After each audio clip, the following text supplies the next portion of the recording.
Uh, on behalf of Institute of Social Sciences and the Center for Multilevel Federalism, I welcome you all for this anniversary celebration of both the institutes. Institute of Social Sciences is celebrating its anniversary, 40th anniversary, and Center for Multilevel Federalism has gone into the 15th year, if I'm not wrong, right? It's gone into 15th year, so 14th it has completed, and it's a very interesting journey. Both the research centers, perhaps basically research center, but it does a lot of other activities. Probably you'll get to know about the kind of journey that both the institutes have gone through over the last 14 and 40 years. 40 years is a good span of time, and of course a lot of developments in India, abroad, and of course the institute has fared through all the tumults and all the transformation that India has witnessed since last 40 years. And so we are very thankful, and we are very grateful to two key speakers for today's session. So I'll just brief you the way in which how we have decided to go about. We are doing it in two parts. So of course, in the Institute of Social Sciences as the main center is in the first part, and the institute has many centers. Of course, we have a Center for Disaster Management, Center for Public Policy and Governance, Center for Multilevel Federalism, and it carries the research and program activities. And of course, in a post-structuralist sense, it has many centers, right? In its own way, and of course, it's carrying its own research in its own way. So when we were deciding about two major speakers, two keynote speakers, Professor Arun Kumar we have here, Professor Arun Kumar, who is an emeritus professor at JNU, and Professor Shruti Kapila. So let's give them a big hand. And we are very thankful and grateful to them that they have taken time out to be part of this celebration. And when I was discussing with Professor Kapila that if you are in India, so of course why not visit to our center, and she readily accepted it. I mean, I thought that probably coming from UK and Cambridge, and probably I'll have to persuade her a lot, but but it wasn't like that. I mean, it was so easy and so friendly that I'm so grateful to you, Professor Kapila. And and then, of course, we were discussing about that. What do we need to talk? So we thought that probably the crisis today, that what we see in India right now, is about the way how we try to manage the diversity, is the way how we try to hold hands with each other, the way how we try to go together, trying to achieve certain goals and objectives. What our preamble talks about. So and her book on violent fraternity came as handy in our discussions, and then it was Professor Balveer Arora, who came up with this idea of Republican fraternity, right? But we thought that fraternity, of course, would be one of our major theme for the celebration, and therefore we chose Republican fraternity as one of as the theme within which, of course, all of us will be discussing. So today's discussion will hover around the whole idea of fraternity.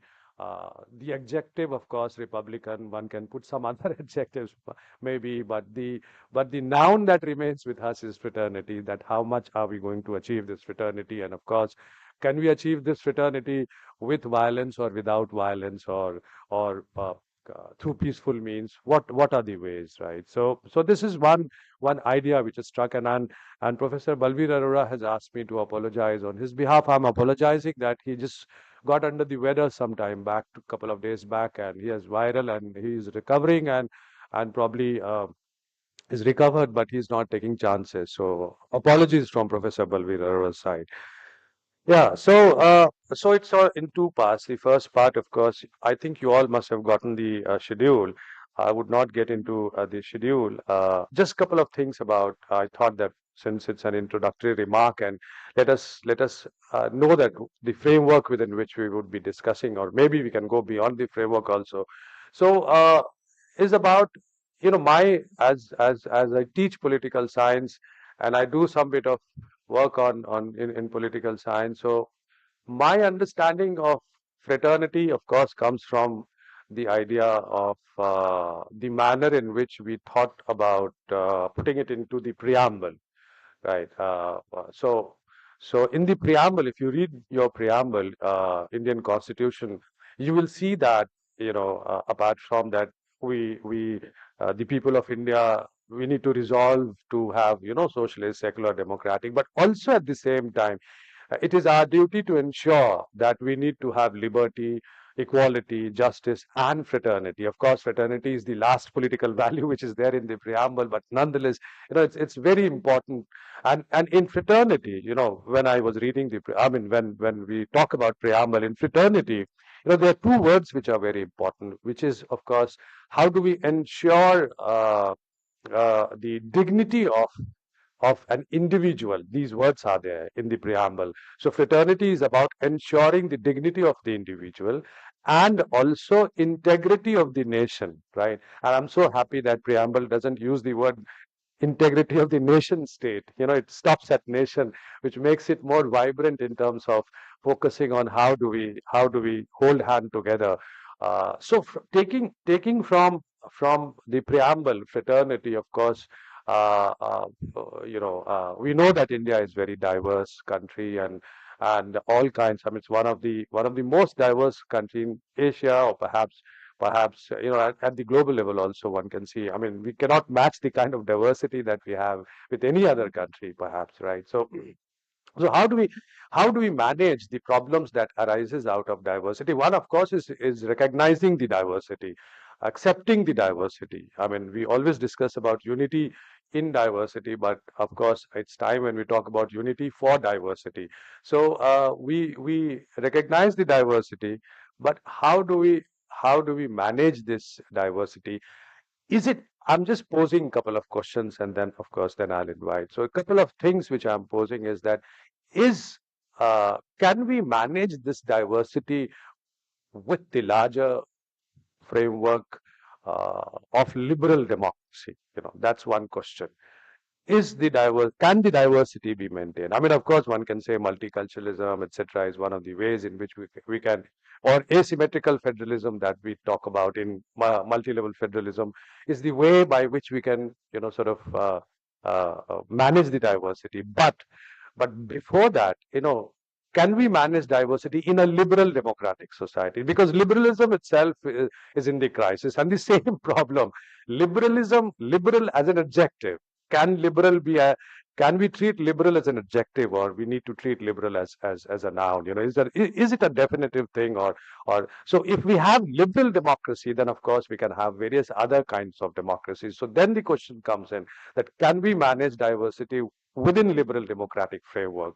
And the second question, of course, which I think we perhaps would get a lot of insights from Kapila's talk, would be that how much this liberal democracy itself, is a recipe of violence, of let's say, or or or or peace, right? I mean, we talk about a lot of intimacy, but perhaps, do we see that this kind of intimacy which is there within the groups, is that the reason of violence, or is that the reason for a cause for a peace or something like that? So these are broader rubrics within which, perhaps we can. So I've just opened up the uh, today's talk, and I invite the director of Institute of Social Sciences, Dr. A. N. Roy, on the dais. Please give him a big hand.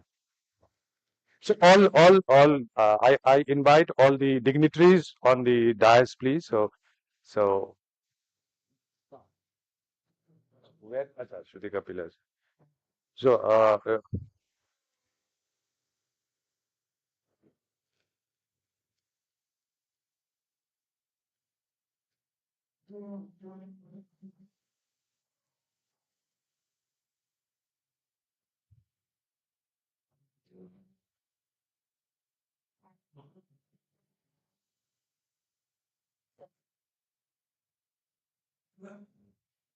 So thank you, Dr.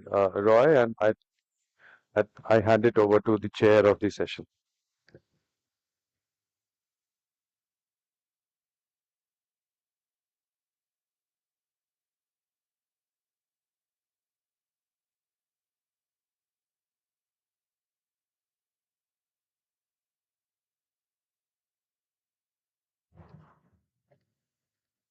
Good morning, uh, Professor Shruti Kapila, Professor Arun Kumar, uh, distinguished colleagues, guests, and friends. Today is, of course, a very special day in the life of both the Institute and the Center for Multilevel Federalism. And on that occasion, I formally extend a very warm welcome to all of you.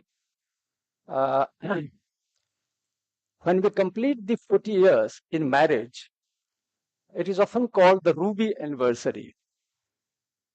And you know, ruby symbolizes eternal flame rather. When it comes to the 15th anniversary, crystal is the common gift.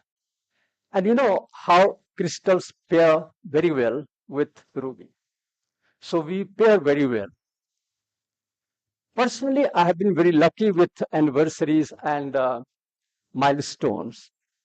I worked briefly with the Patriot newspaper, uh, and Patriot celebrated a silver jubilee. So even though I was there only for 2 years or 3 years, so I saw that.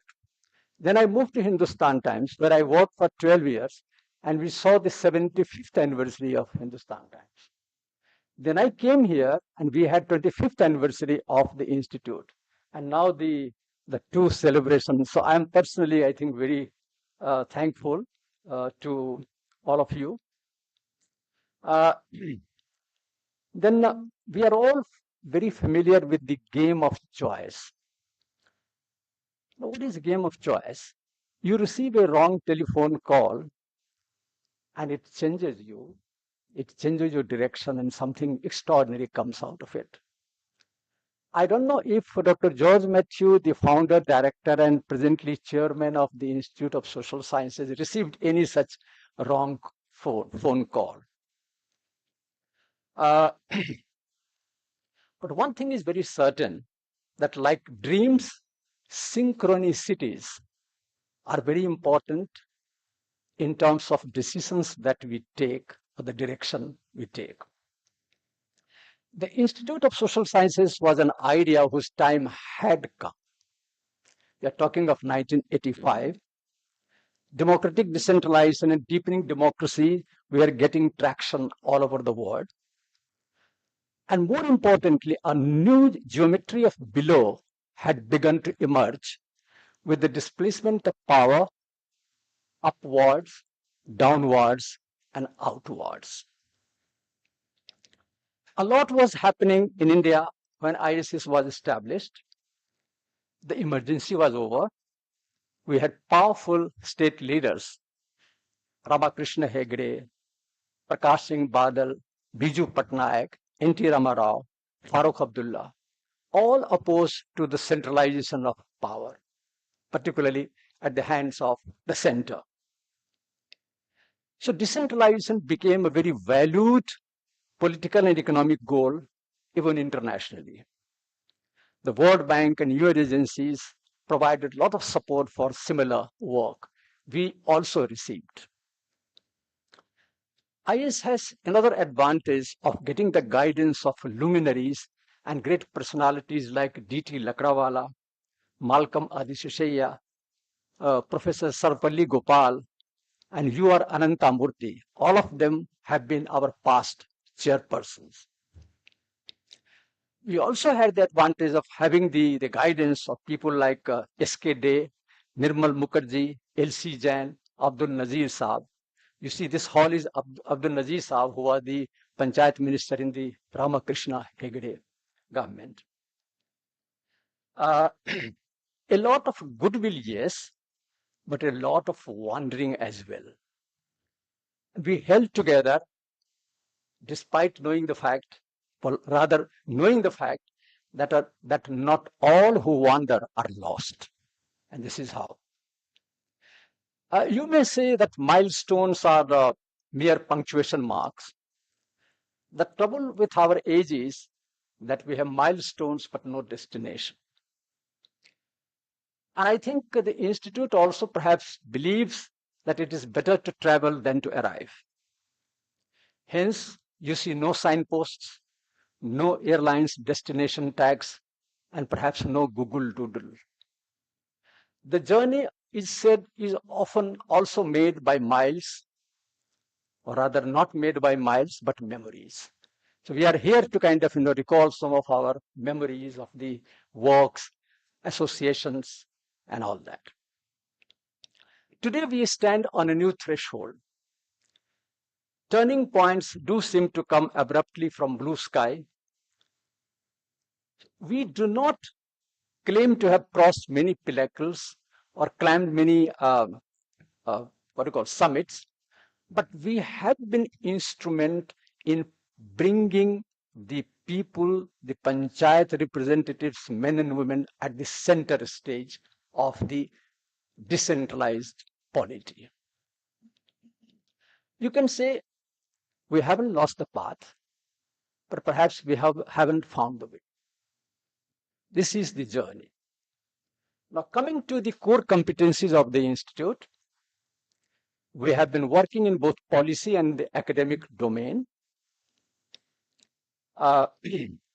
We have undertaken both the problem-solving research, primarily on local government and decentralized government, but also advocacy, also networking, a little bit of training. And if you will, we have also done the back channel initiatives. In fact, we invited 20 Pakistani Nazims and Naib Nazims, they are the Sarpanches and Up-Sarpanches, to visit several parts of the country. And I had the honor to lead 38 men and women from 18 states of India to Pakistan to visit practically everywhere except Balochistan. Now, that was the time when our efforts were appreciated by many, that we are trying to do something different. So that these are some of these areas in which one has worked and all that. But the Institute has also organized very high-profile public lectures, and I will mention some of the names: Professor Amartya Sen, Mahbubul Haq, Muhammad Yunus, Noam Chomsky, Bhikhu Parekh, Romila Thapar, Anthony Giddens, Joseph Stiglitz, Benjamin Bauer, Helen Clark, to name a few. Today, democracy is moving in the reverse gear. Talking of federalism, federalism is witnessing unfederal moments.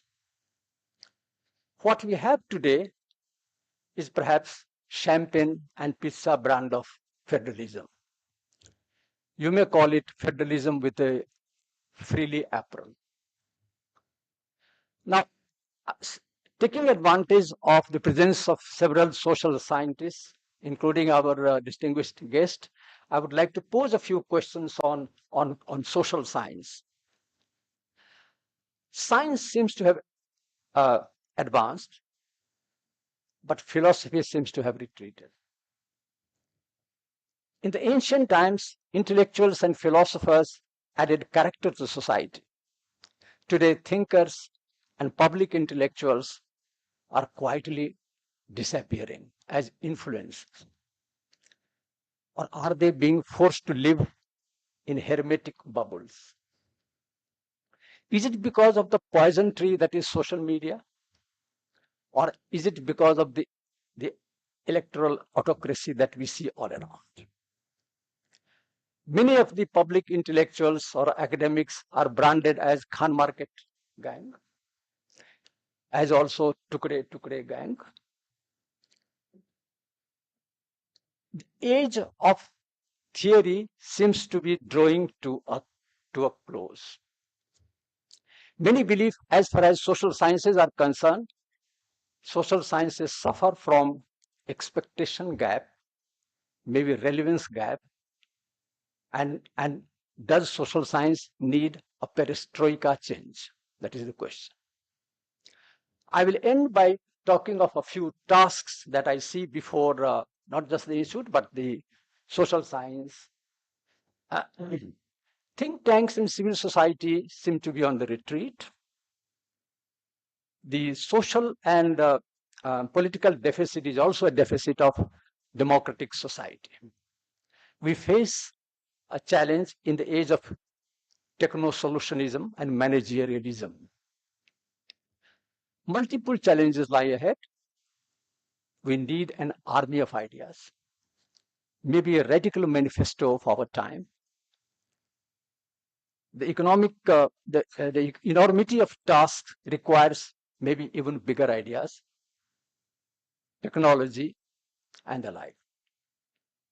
Both ISS and CMF need to reimagine themselves. As one critic says, the day is going to come when you have a book to write, you don't have a book to write, and yet you are going to have to write a book. Maybe that moment has arrived.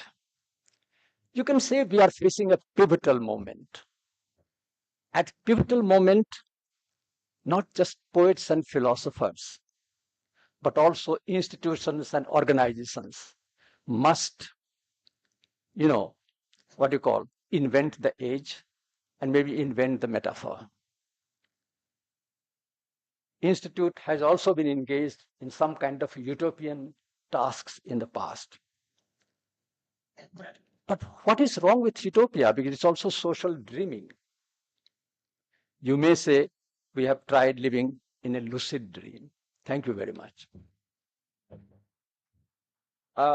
Since I'm also supposed to chair in the absence of Professor Arora, I don't think I am the perfect chair, because I'm neither, we talked about academic and all that, I'm neither fully academic nor a journalist, though I have done both.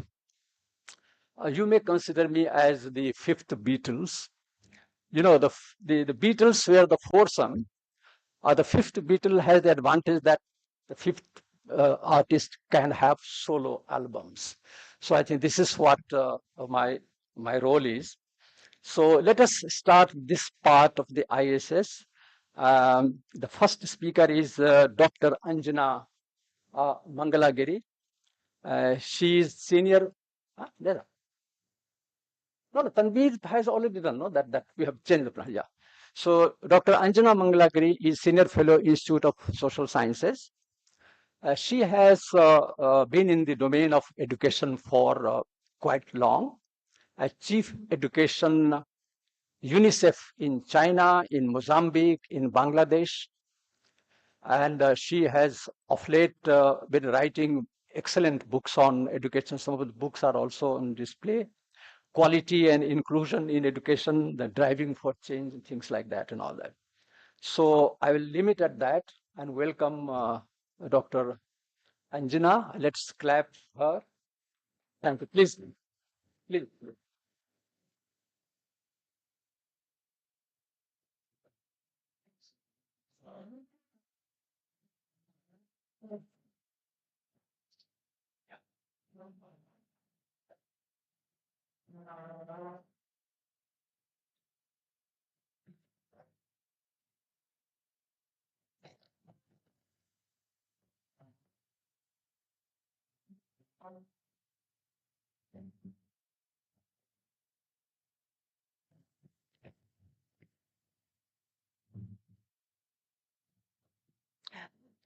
Thank you very much, Ash, and friends and colleagues from both the Institute and outside. A very good morning to all of you.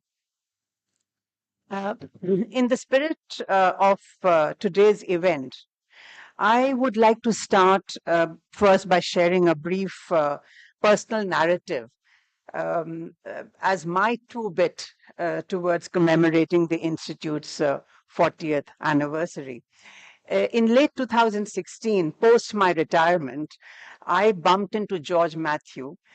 We had been classmates in JNU many years ago during our masters, and I was invited to join the institute. I was equally delighted that to discover Ash as the director of the institute, with whom I also had earlier associations, because we were in the same center pursuing our respective doctoral programs at the Center of Latin American Studies. But the appeal to become part of the institute was more due to its rich research work on contemporary social issues, some of it Ash has given you a window into. Its engagement with grassroots organizations such as the panchayats, its annual commemoration of the pan-Indian women panchayat leaders, which used to be such a powerful event, to name but a few. So it was these attractions that really influenced my decision to take up the offer, an honor and privilege that I could not turn down. Of course, the added advantage of knowing Ash and Matthew was George was already there.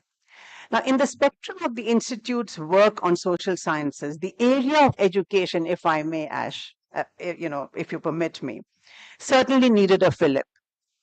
As an educationist, having worked at NIPA, where I was part of its faculty in my earlier avatar, and later with UNICEF, I looked forward to contributing my experience from a comparative perspective, particularly in education policy and management.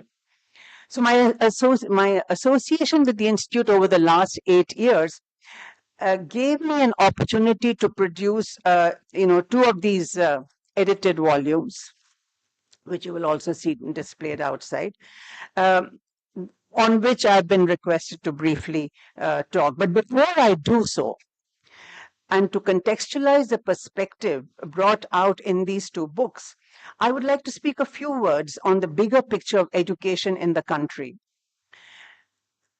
Actually, barely a day passes, and I'm sure you'll agree with me, without some news or op-ed in the state on the state and status of education in the country today, be it the NET criteria for PhD admission that scarcely assesses the research competencies of candidates, or the ranking of universities that is reducing the role of teachers to research spewing robots, never mind the quality or their attention to quality of research or their attention to teaching, the rapidly falling numbers of government schools in the country due to the closures or the censorship of the contents of NCERT textbooks, the never-ending saga of education today. Take the example. I would like to take the example of actually one issue, that is educational expenditure. And I daren't talk in front of the guru of economics who's sitting right in front of me, Professor Arun Kumar, but I shall still dare Professor Kumar in my own little, with my own little intellectual, or I would say more of layperson's knowledge. Now, in India's first national policy on education, 1968, the Kothari Commission recommended a 6% GDP allocation to education for the next 20 years, that is until 1988.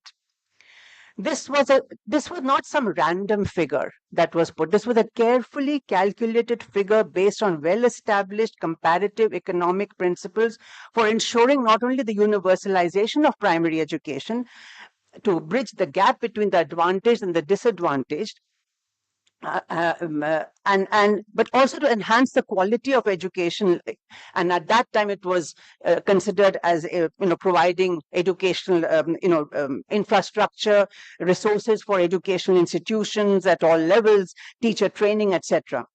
This commitment of 6% was reiterated 18 years later, not 20, but 18 years later, in the National Policy of Education in 1986. It is notable that by 2001, around India's allocation had risen from a mere 0.7% of the GDP around the 60s to 4.4%. Now, 3.5 decades later, the National Education Policy 2020 reiterates the same commitment of 6%. However, its actual allocation has declined to an all-time low of 2.9%. While constitutionally the onus of allocation and expenditure is a center state responsibility, education being on the concurrent list, this responsibility is now being shifted increasingly to the states and the private sector, while at the same time, an additional cess is now being levied on taxpayers like you and me, an education cess. Now, in the history of educational development in the world, fulfilling every human being's right to education has been achieved primarily through state funding. You can challenge me if there was any private funding that brought universalization and access.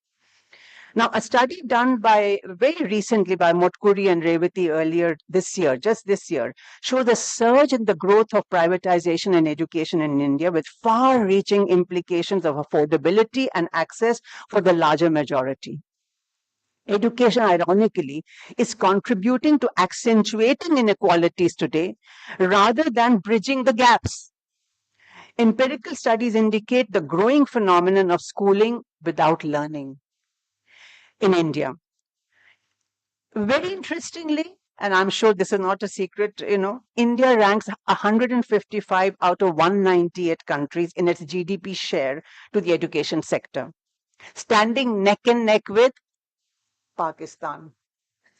And below many of the countries, even in sub-Saharan Africa. Any guesses how much Bhutan allocates, what percentage of GDP Bhutan allocates to education? Any guesses? 8.1%. The American economist, and Joseph Stiglitz was here, the Nobel laureate, said that public investment in education is justified not only on social returns, but also on its redistribution effects. That is, reducing economic inequality.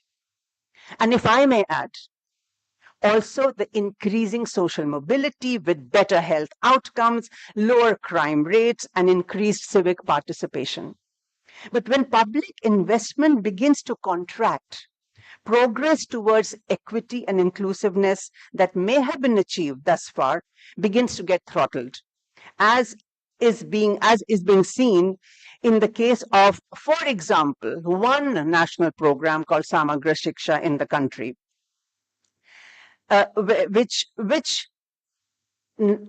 which started off with a 60-40 responsibility of center state, state's contribution to the program, and was quite successfully addressing both equity and quality in primary and secondary schools. Today, the central government contribution has been sharply curtailed, especially in some selected states, to only just 15,000 modular schools under the name of PM Shri. It's not so blatant as I am putting it, but that's the move that is happening. So having the largest education system worldwide with 265 million children, students in 1.7 million schools employing 9.5 million teachers, can systematic curtailment of the national share of budget achieve a democratic path to the desired educational development of the country is the question. Now, the two volumes, that I just showed you critically assess the progress of education against, on the one hand, the country's commitments towards the global agenda of achieving the SDGs and the Sustainable Development Goals, and on the other, at the national level, vis-a-vis the right to education and now the National Education Policy 2020. The first book, which is driving the change towards the Sustainable Development Goal of education, was a product of an international conference that the Institute organized to commemorate the bicentenary of a royal edict that was issued in 1817 in Travancore, making education free and compulsory for all its subjects. The conference was essentially contextualizing that spirit to the present day, weighing against the success of education in states like Kerala. with participation, of course, of over 100 national and international scholars, researchers, speakers, etc. Justice needed to be done to the very highly engaged deliberations that and discussions in the form of this book that presents a selection of the papers presented. The official launch of the book, organized by the Institute again at the IIC, in which some of us were also present, included a rich panel discussion as well, chaired by none other than Professor Balveer Arora and led by well-known educationists. This volume actually unravels a wide set of issues around 4 subsectors, sub-themes, namely governance of public policy in education, the right to education in terms of equity and quality, the inclusive skills development and partnership, and governance of teacher quality, covering the subsectors from early childhood development, school, technical, and higher education. The discussions highlight the non-negotiable structures and processes in the governance and management of education that must be integral to driving the change towards sustainable solutions. The case of Kerala is discussed as a progressive model of sustainability driven by principles of governance. When we're talking about federalism, I'd really want to kind of highlight this, how governance plays a very critical role there. Driven by these principles and the agency of stakeholders at the grassroots. That's the Kerala model. Now, cross-sectoral linkages that address the multiple deprivations and therefore exclusion that children face influencing educational outcomes and of learners are brought to attention in the book. The UN 2030 agenda's comprehensive set of goals that are linked to poverty, hunger, agriculture, nutrition, climate change, etc., employment, testifies to the fact that sustainable human development cannot be envisioned in silos, but must be sensitive to its multidimensionality. In continuity with the first book, the collection of writings in the second book, again an edited volume, the quality called The Quality and Inclusion in Education. It was co-edited along with my former NIPA colleagues, Varghese and Matthew, and was brought out as a festschrift in honor of a very great educationist of the current day education of the country, Professor R. Govinda.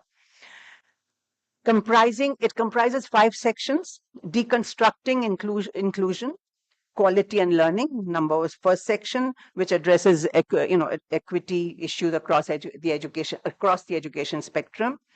School management for quality inclusive education, the influences on policy and insights into the educational reform, the cultural imperatives and insights into educational research.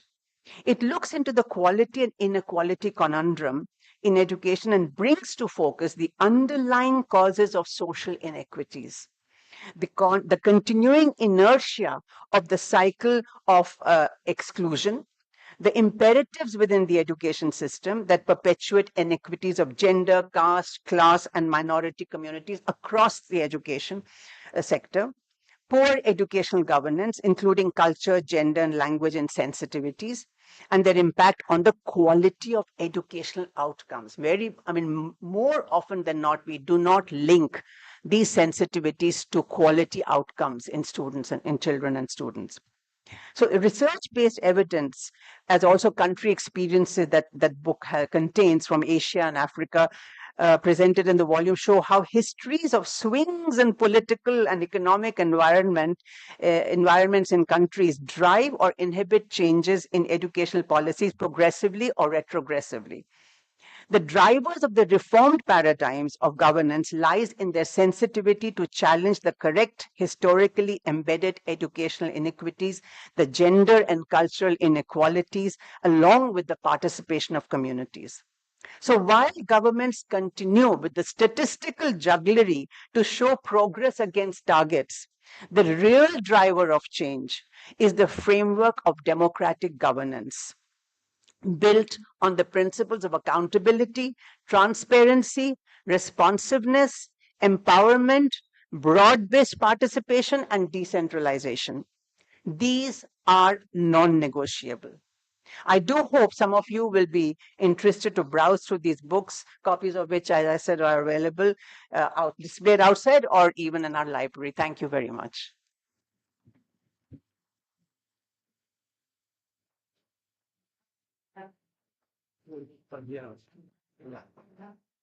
Thank you, Anjana, for giving us such insights into the pathetic state of affairs of education. Let me now turn to Professor Amita Singh. She is head center for disaster management. She has been former professor of law and governance, Jawaharlal Nehru University, and many more. So over to you. A very good morning to all of you. It's a matter of great delight that I don't know when the 40th anniversary comes in of this institute. You know, like all of us, we grow and then we say, oh, you're retiring? You look so young. So that was the feeling when I got this invite for the 40th anniversary. And I thought I was here from the inception of this institute. But I actually came when the institute was middle-aged. So that was 2002 or 3. Of course, when I was teaching in the college, Kamala Nehru College, then George was the favorite of all the students because they were working on panchayats and they loved the aura that he created. He would collect 3,000 people somewhere in Mavlankar Hall, feed them with chai, samosa, gulab jamun. And who in the college doesn't like enjoying all this crowd and talking and noise and, discussion? And those were the times when you could chest beat and say, this is what you want and this is what you feel. Because I don't know where the EDs and the CBIs were at that time. And we really enjoyed the freedom from young students, how they grew up, and we were one of that crowd of those young students who grew up into this age of 70 years.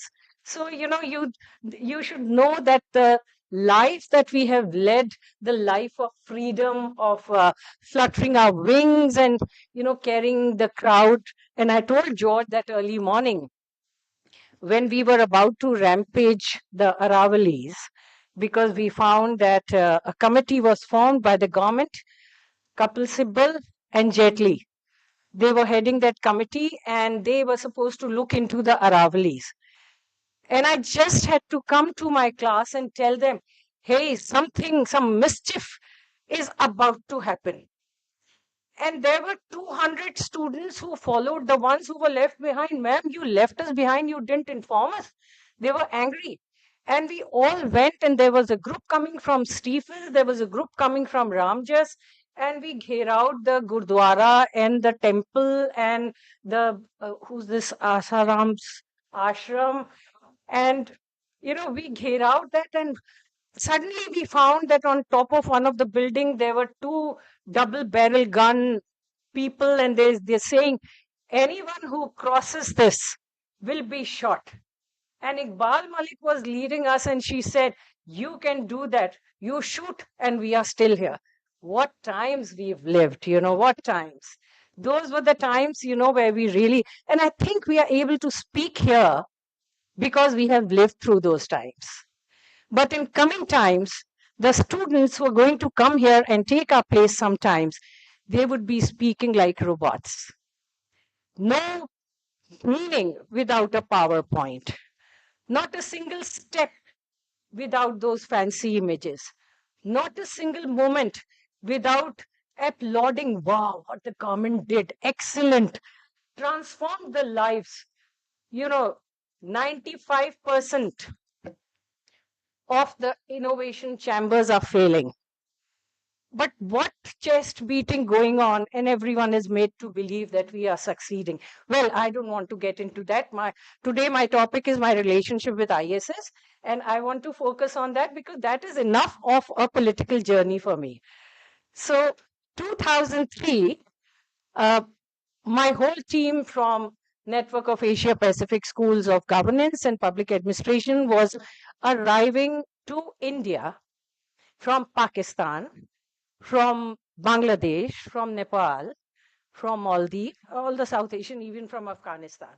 So, and I said, how are we going to house them here? Because our Center for Law and Governance was in a very nascent state in JNU. We were ourselves crowding into the Center for Bioinformatics in small cabins, and we said, how are we going to do that? I got into the first person I thought was I got in touch with George. And I said, George, can you please arrange for them? We'll arrange India International Center, JNU was member, we'll do this, we'll do that, but a hall. So he said yes. And we were able to hold our meeting here. But in the meantime, a very nice leadership in JNU, they offered us, there were other centers who offered us very good centers for discussions and the hall and everything. Today, you won't get it. Today, you need a whole bureaucratic process of surveillance to see who you are calling. The peeping toms, who you are calling, who's going to speak, what are they going to speak, produce the abstracts of all that they're going to speak, and then you might or might not get a hall. So I'm glad that I'm out of the institutional processes where government money is coming in, because you feel the freedom, and this is the place where you feel the freedom that you can speak. Then in 2006, the real team came from Pakistan. There was some uneasiness at the visa center, but because it was headed by Nasir Aslam Zahid, the Chief Justice of Peshawar High Court, and he had just been included in the Supreme Court of Pakistan. He, being a person whose father was the chairperson of the State Bank of India at the time of partition, and after partition, he was made the chairperson, is the top person, chairperson of the State Bank of Pakistan, appeared to be the right person to be invited as the chief guest. And then we had a whole battalion of law and governance people and from Bangladesh. But our focus was Pakistan because the confidence building measures were going so strong. And in most of these efforts, George was with us. And he was there all throughout for the 3 days.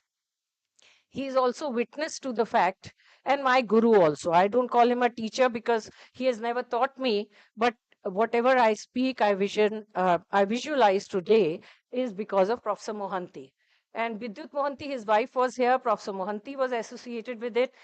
And the Beijing School of Administration said, we want to have a meeting in the midst of the NAPSEPAC 3-day conference.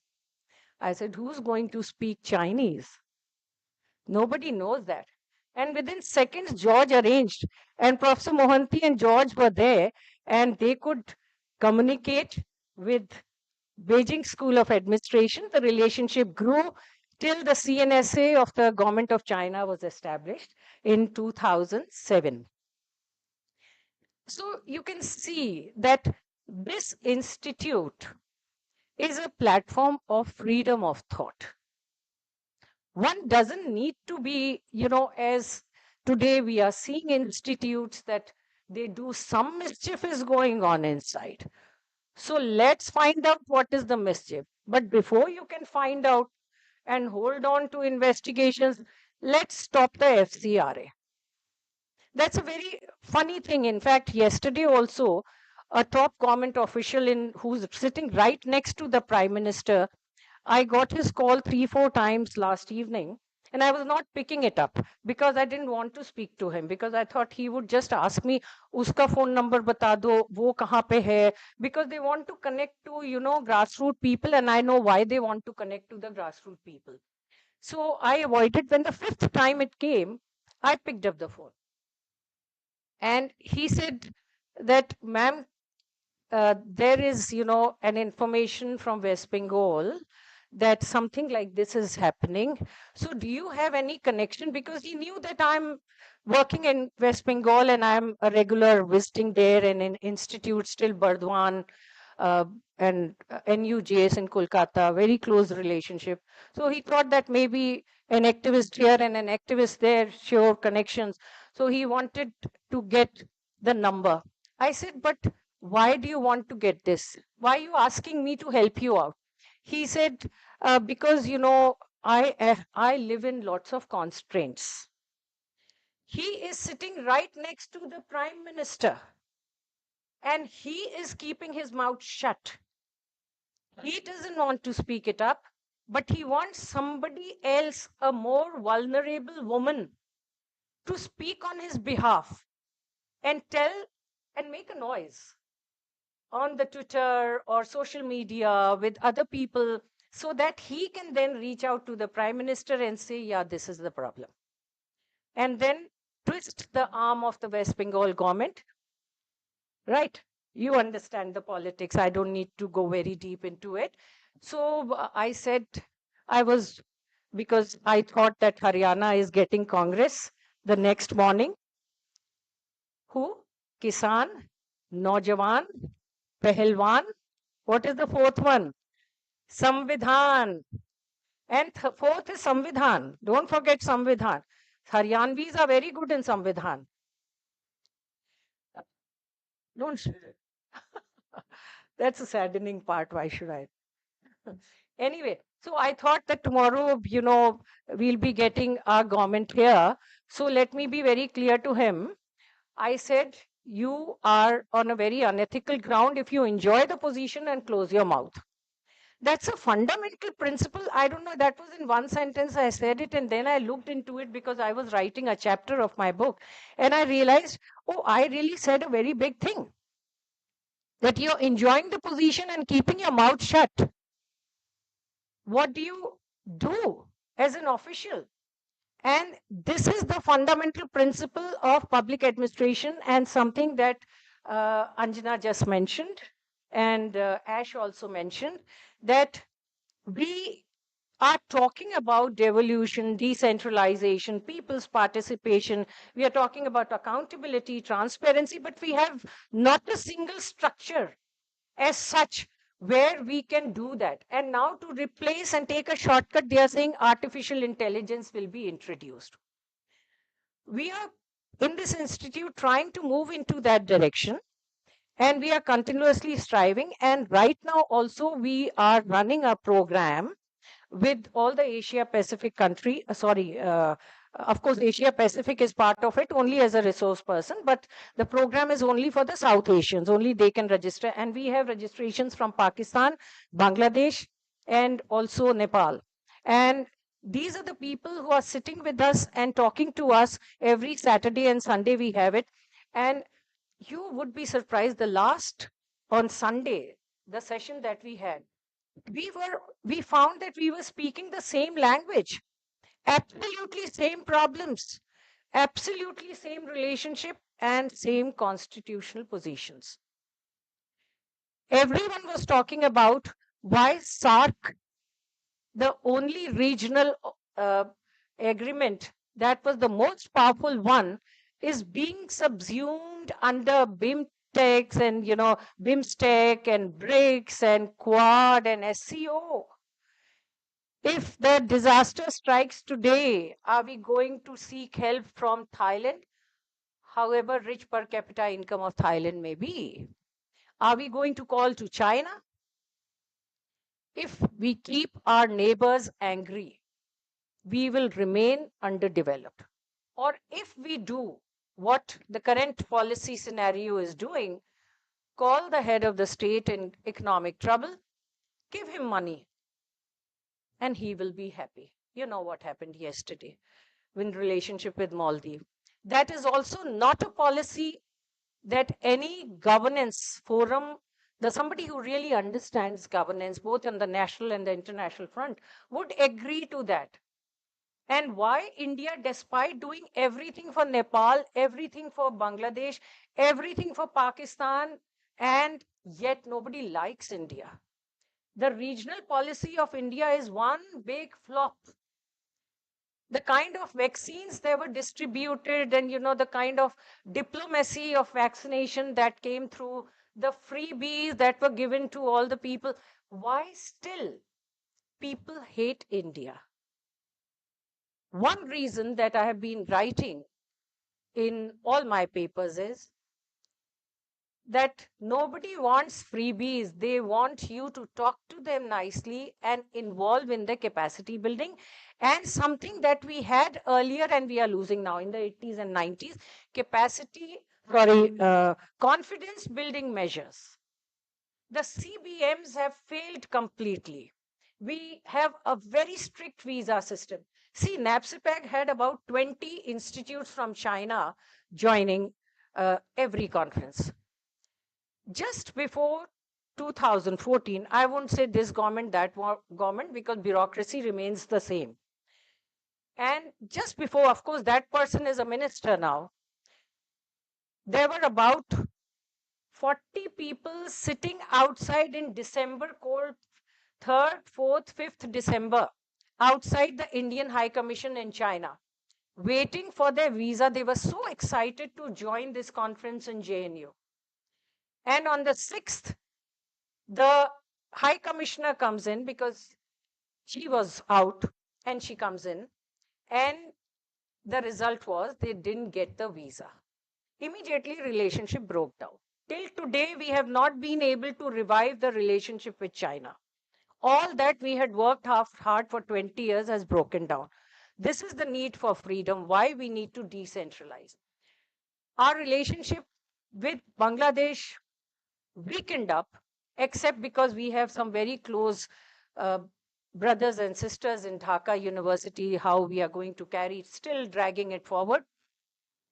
It broke down because visa was not granted to them, despite the fact I was continuously on phone talking to the High Commissioner, and he said, he continuously assured me, they will get it, don't worry, why are you panicking? Patience, patience, madam, you panic so much. These were the statements, and they never got the visa. Where are we moving ourselves towards? We need these platforms where we can talk what I'm talking today. Of course, I'm out of the fear because I'm retired. I'm not seeking any support from government. I'm not even associated. So I can speak my mind. But the more the hungry position holders run after that, and who but Professor Arun Kumar would appreciate that, because he is making a revolution in the writings by splitting apart every economic policy that is coming through. And I learned from him about what is happening to economics. And the last part, I would say, of course, supporting Anjana's statement, that it was in 2003 that the Human Development Report had mentioned one very important study on agriculture in India. It was a small chapter on all the Asian countries, but I picked up on India. It said that 1% investment in education would bring 4% returns in agriculture.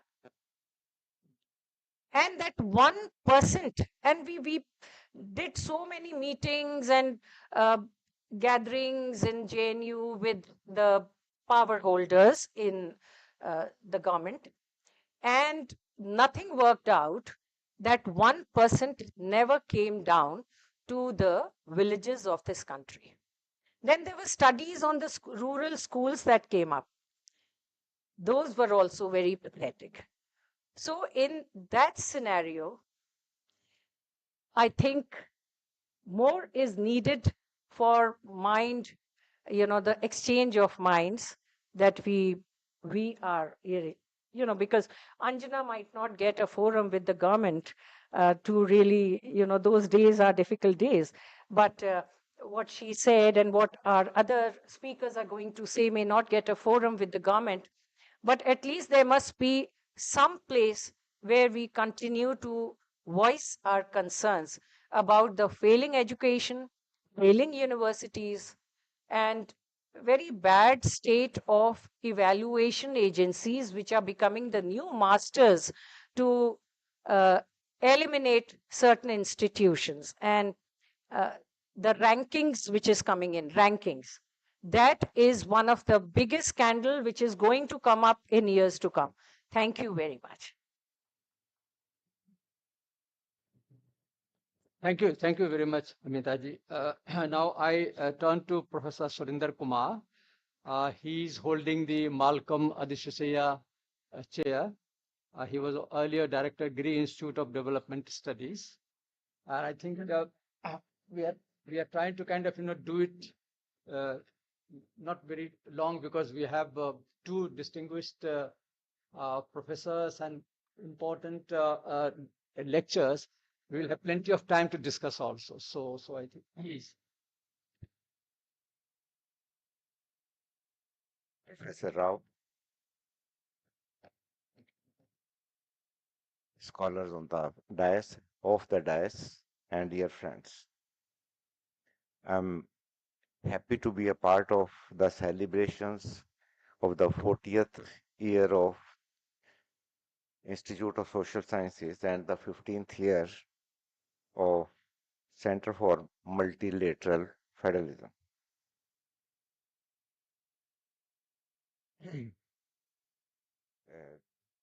I joined as a chair professor of Malcolm Adeshia chair only 2 years back, and as most of you know, that this was established by the foundation, Malcolm Adeshia and Elizabeth Foundation, in 2001. And my predecessors were Professor M.A. Oman, Abhijit Datta, Kamal Nayan Kabra, and Professor Arun Kumar. In fact, I was invited by Professor George Matthew to join this chair, and I was encouraged by Professor Arun Kumar and Professor K.N. Kabra, my two predecessors, that the institute provides you a lot of opportunities to do whatever you feel like. And I thought that let me try to work at the ground level. Kabra,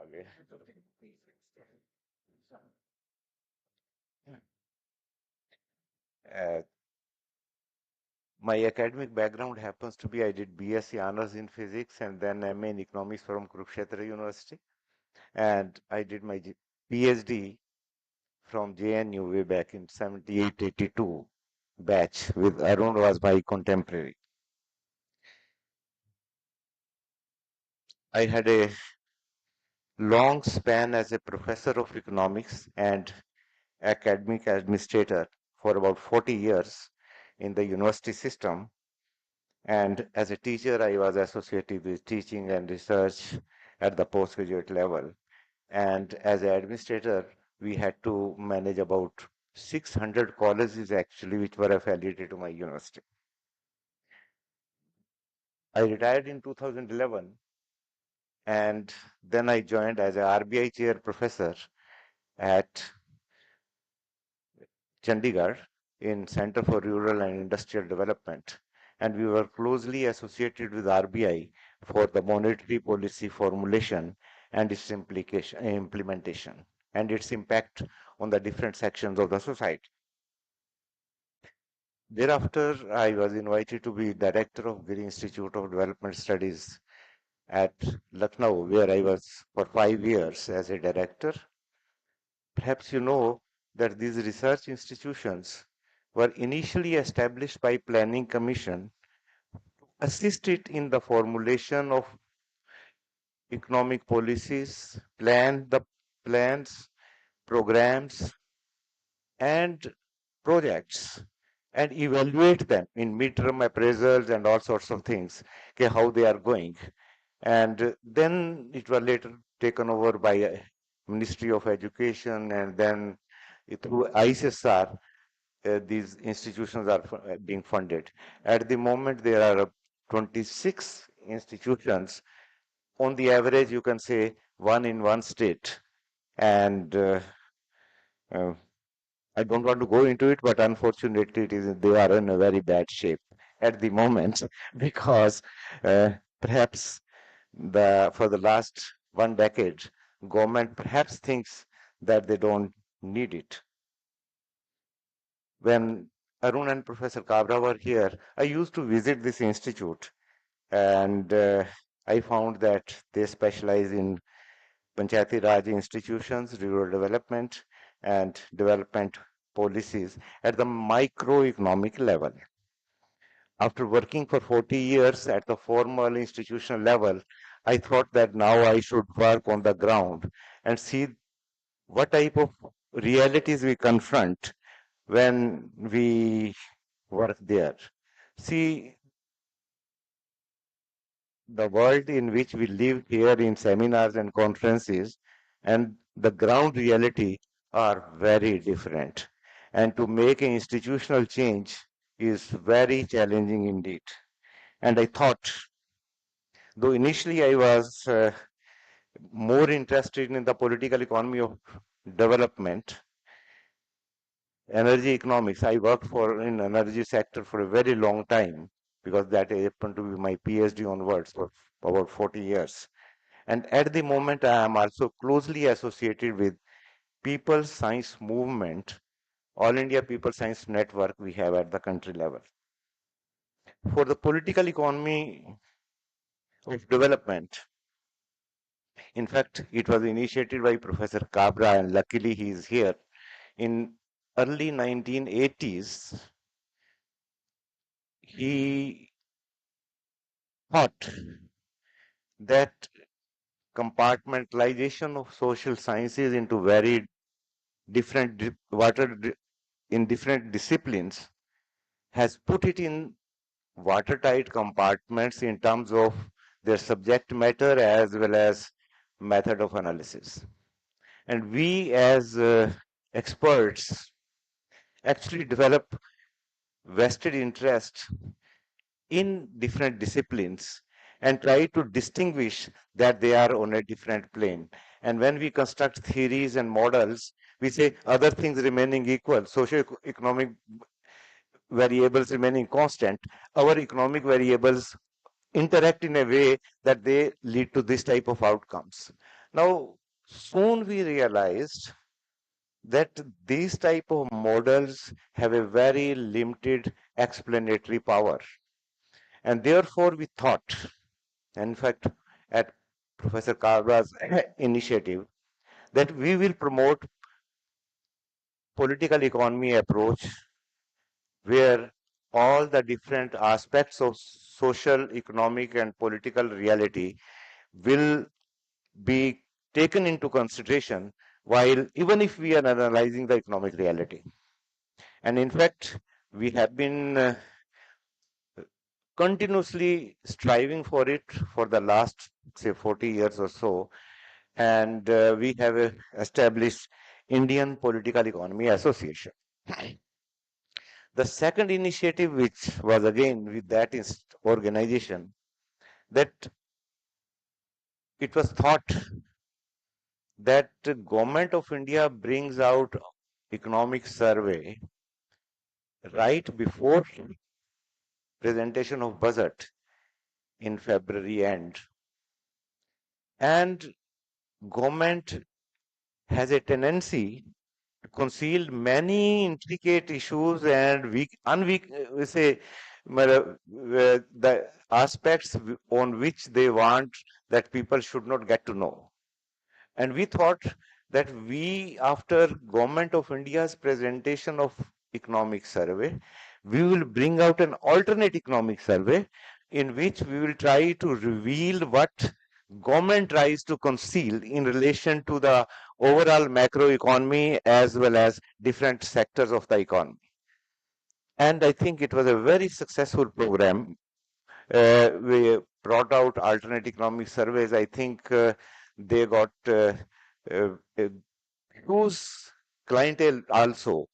And even in JNU, I found all the times Gita book store had it and other places. At least people in competitive exams used to refer to it very frequently. However, for the last couple of years, it was stopped. But we have again realized that there is no substitute for alternate economic survey. So we again reconstituted our alternate economic survey group within Indian Political Economy Association, and we decided that we should again try to do it, especially nowadays when we are in a so-called post-truth era where we are swayed by high-tech propaganda, and where the actual reality lies, we don't know. You look at the newspapers today, daily newspapers, there is hardly any news in relation to the performance of the economy. Only a few people, say like Arun Kumar, as Amita ji also referred to, who are continuously dissecting different economic policies and projecting uh, what exactly is the real state of the economy. I'm not sure how many people listen to him, but still it is a great contribution. We again thought that alternate economic survey is indispensable and it should be again brought into, uh, we should activate it. As a first step towards that, we requested a group of 15, 17, 20 research scholars, and we thought because there was a break right from 1991 when neoliberal policy regime came into operation in India, we should critically evaluate the performance of the Indian economy at the macro level as well as at the sectoral level. And we have brought out a book only a few days back. The name is Indian Economy 2024, Disparities in the Fractured Democracy. And we are going to release this book in this institute itself after a few days. Professor Upadhyay is not here, actually, he is away abroad. And when he comes back, we are going to organize this release also here. And now, thereafter, we have decided that we will bring out alternate economic surveys regularly every year, right after the session. Then I have a physics background as well as economics background, and I was always interested in the promotion of science and scientific temper. And some of my friends had constituted All India People Science Network, and I am closely working with them and try to develop scientific temper as well as promotion of science in the schools and in the rural areas.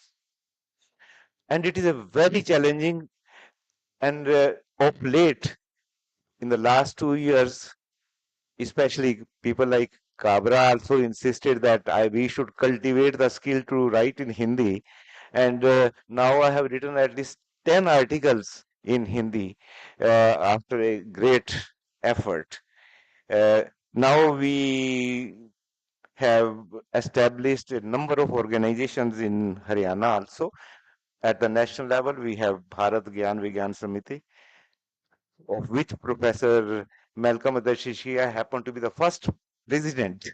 And we are continuing with that legacy. And then in Haryana, to work at the mass root level, we have established Haryana Gyan Vigyan Samiti, of which I happen to be a part.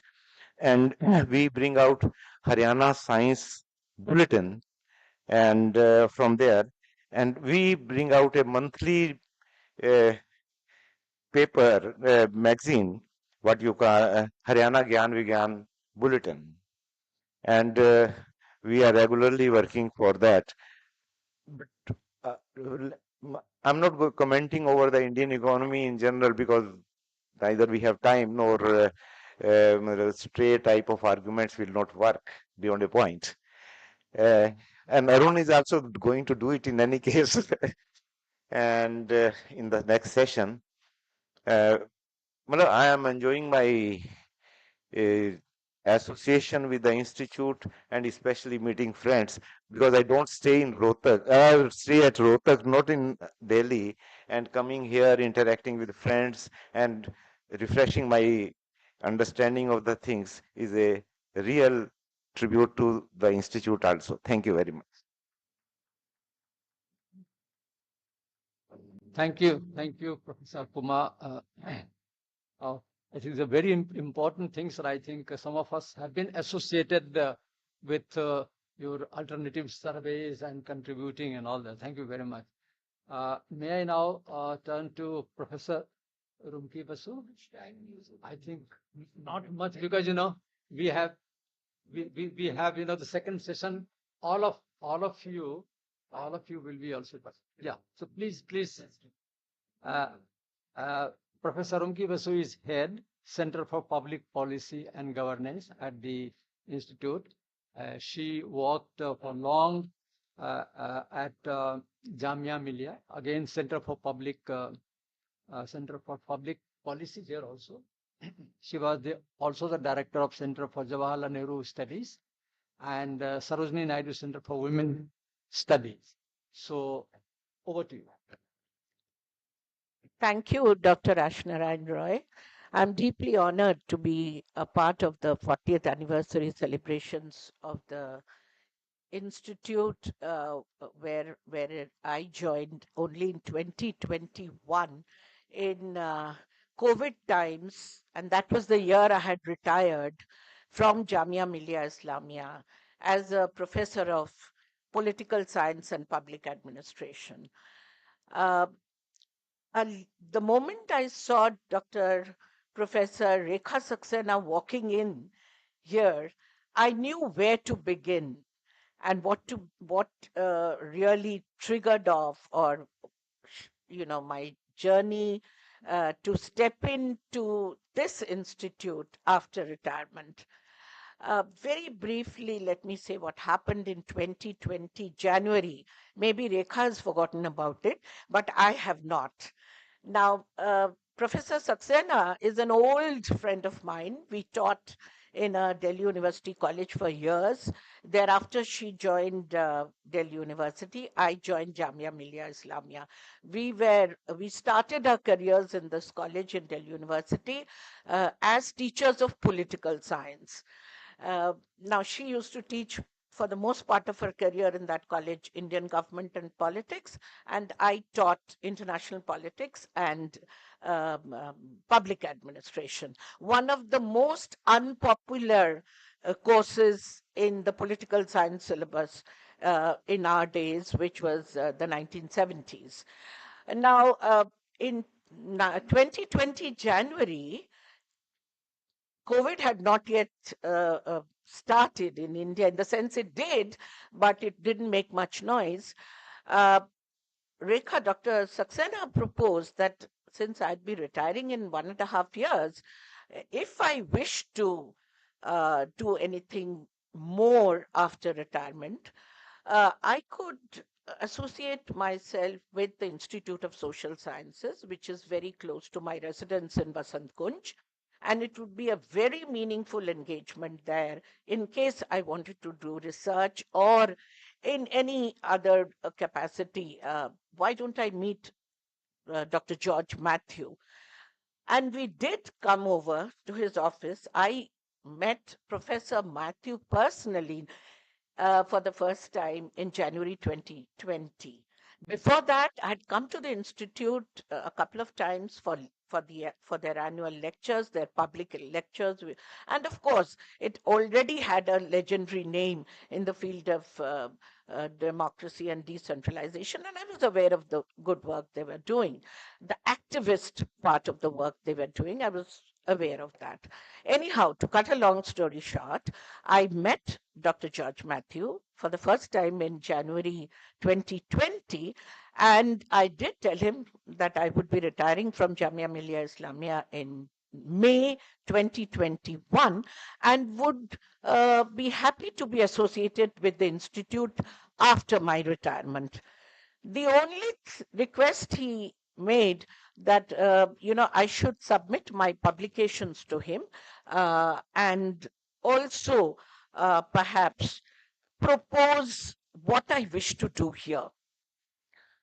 I met him subsequently a couple of times before my retirement, wherein I submitted all my publications, and I did give him an outline of a proposal to set up a Center for Public Policy and Governance. By the way, this was not the nomenclature or is still not the nomenclature of the Department of Political Science and Public Administration in Jamia. They refused to change to anything else. But I thought this would be some kind of new work I could venture into by proposing the name as Center for Public Policy and Governance. That's all I did. And I forgot all about this meeting with Dr. George Matthew for almost, I should think, a year or so, just before retirement. And this was COVID times, May 2021. We were doing online classes in Jamia. And he gives me a phone call to say, what exactly would I be doing after my retirement in May? I said, I haven't thought about it. I'll be going to the hills. We always, as a family, we moved to the hills for a couple of months in summer. I said, I'll be doing just that, and let me get back from the hills and think of what I'll be doing after retirement. And he proposed to me that I should join this institute as a senior fellow, which is the position they give to retired faculty from anywhere. And he would be happy to give it to a person from Jamia Millia Islamia because he'd never done that before. So it was essentially, I thought this was a very elitist institution which only gave positions to, mostly faculty from Delhi University and JNU. And I was quite correct. They had never offered a position to anyone in Jamia. So he was very gracious, very kind. I thought that was really something, that would be a good way to start after retirement. And I came back from the hills, I think around end of August, when I gave him a call and said, does the offer still stand? He said, yes, 1st September is our Founders' Day. Just walk into the institute and join. And that's what happened. I got the appointment letter much later, and the date is 1st September 2021. Now, it's been 3 years here. I can see Dr. Roy looking at me frequently. So let me just say what I have been doing. Yes. So I did get that center to develop. It's been just 2 years. I've done mainly, I focused on public health because when I joined, it was post-COVID times and the institute wore a desolate look. There were hardly anybody coming and going. So I thought, as a public policy to advocate, why don't I start with public health? Because everybody is talking or was talking of RTE, and there were a lot of advocates who, spoke about the right to health being made a constitutional right. Why don't we start advocating that? And the first thing I did was to host a 2-day a national offline seminar with ICSSR aid, in which we talked of our journey towards universal health suffrage. This seminar, after 2 years, 22 contributors who presented papers in that seminar very graciously agreed to contribute papers to the first book that the Center for Public Policy and Governance will host. I think after George Matthew comes from Trivandrum this month, we'll launch the book. And the book is co-edited with Dr. Sanghamitra Acharya from JNU, who's a public health person who teaches community health and so on. So we are doing it together. Other than that, we focused on a program called Youth Connect, in which we invite scholars, research scholars and students from Delhi University, Jamia, JNU to hear a lot of special and distinguished speakers on several issues which we can call them youth issues or anything that connects with the youth, including Recently, we've done a lot on demographic dividend, and because Tanveer talked of the diversity dividend, I think the demographic dividend doesn't make much sense without the diversity dividend, and how we should be skilling or reskilling the young, because the demographic dividend will not come automatically. It doesn't ever come automatically, and we've got a chance of a lifetime as a nation. So therefore, the diversity dividend has also been amply discussed in the Youth Connect programs. The next issue that we are going to focus on very soon with a national conference again is on SDG 11, how sustainable are our cities? So urbanization and cities will be the next focus of our Center for Public Policy and Governance. I thank the Institute for giving me all possible help, let's say research help through its well-equipped library, and I always had a research associate with me to help me organize all the programs we have done so far. And let me introduce Anne, sitting here as my current research associate, and she assists me in everything that we are doing here. Earlier had somebody else. So anyway, we continue with our routine programs, and we continue with the new focus on sustainable cities, wherein we will host a national seminar. And our idea always has been to publish whatever we do in our seminars. It may take 2 years, as it did in the case of public health, but we will continue to do that. Funding, of course, is an issue, and funding is a macro issue, which I'm sure Professor Kumar will talk about. But let me thank, I can see a lot of the administrative staff of the Institute sitting here at the back. They've been very kind to me, extremely helpful, and I've been able to host all that I did offline and offline, whether it's seminars or conferences or book discussions or Youth Connect programs. It's been largely because of Dr. Roy, who chaired almost all my programs, and the staff here who gave me the logistic help. So thank you so much. With these words, I'd like to end my. Thank you. But you also organize a kind of annual lectures, very high profile annual lectures. I think maybe you can say that last year and all that. So that there is a series and all that. So excellent work and also. Anyway, thank you. The last but not the least is Dr. Dinu Anna Matthew. She has been associated with the Institute in more sense than one, by kind of sometimes writing concept for the programs, and also involved in certain kinds of research and all that. But now she has formally become part of it as a head research and kind of activity. So please. Thank you, Dr. Roy. Thank you, Dr. Roy. Colleagues and friends, I think this is indeed a landmark occasion. As we celebrate this journey and several milestones that the Institute has passed, I think it's an opportune time for deep reflection too. In the past 40 years, the Institute has done considerable work, a wide array of programmatic interventions that made considerable impact on the ground. We have already heard from colleagues on the various initiatives. I would like to take this opportunity to talk in little detail about the significant initiative that the Institute has been making over the years.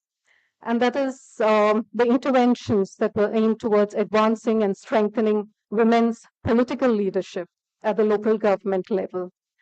This was within the broader program of the ISS for strengthening the decentralization process at the local level. Well, many of you who have been associated with the Institute would be aware of studies that were conducted and seminars that were organized. In addition to these, I would say the Institute has been very instrumental in facilitating knowledge exchange platforms. This was a result of building on its work and public engagements on local democracy. The knowledge exchange programs, in fact, embrace both local, national, and international stakeholders, involving representatives of the government and civil society actors from various countries. Our main objective was to enable the participants to learn from experiences and best practices, which could then feed into their own national discourses on inclusion of women in the governance process at the local level. Right from its inception, the Institute has been advocating not only for a critical mass of women at the local government level, but also in acknowledging and recognizing some of the defining and critical initiatives or acts by the women elected representatives. Swaraj, the Little Republic. This was a national award-winning film that was produced by the Institute of Social Sciences way back in 2003. In fact, it was a tribute to Lilavati, who was a woman councillor from Madurai. And it narrates this courageous story of Lilavati, who had to defy the water mafia to bring drinking water to her ward constituents. It is to the credit of the Institute that it produced several other documentaries and films over the years, which were well received. And these were all on issues that are still relevant in contemporary times. In addition, since 1999, every year, the Institute was also recognizing and felicitating women elected representatives who were in the forefront of doing substantial work for strengthening panchayats in general and for women issues in particular. I think one of the most popular events, which was already mentioned, was what was called the Women's Political Empowerment Day celebrations. It was held since 1994 and for over 20 years.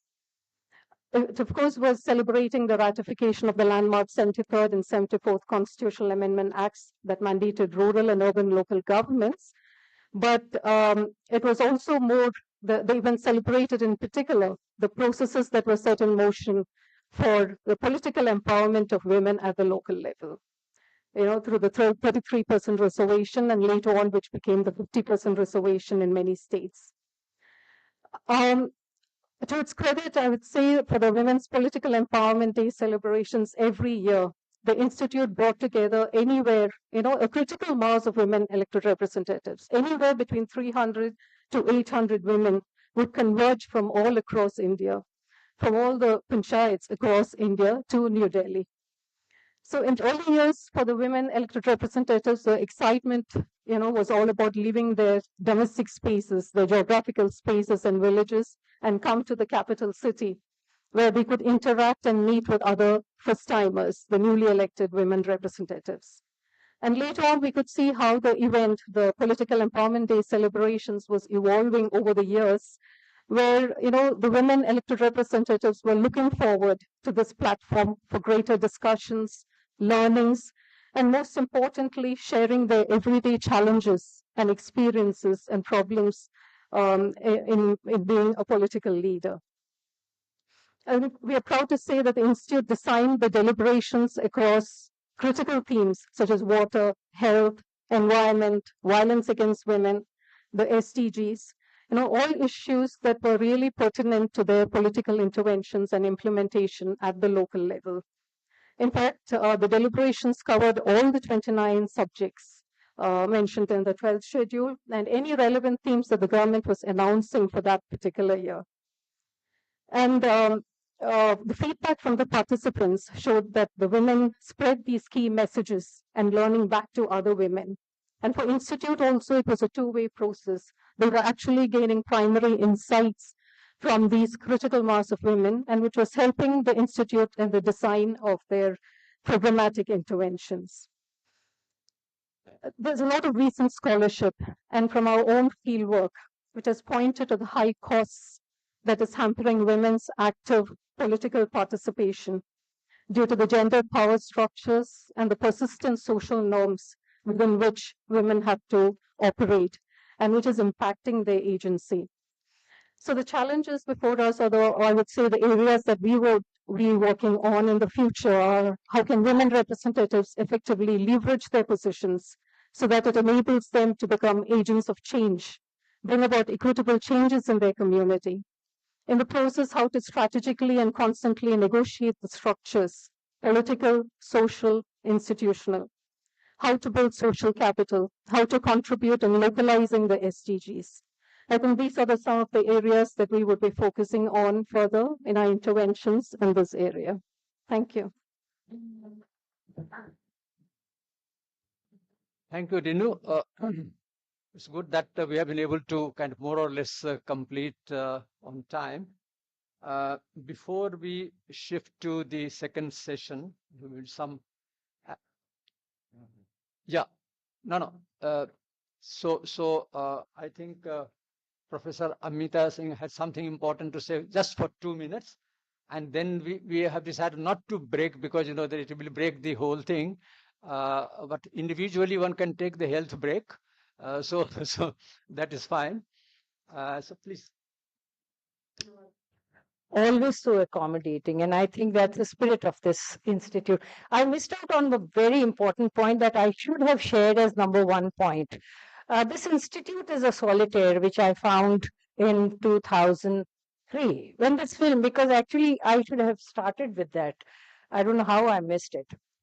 This film, The Little Republic, had its premiere in after the first premiere wherever, but the second premiere in CSLG in our center.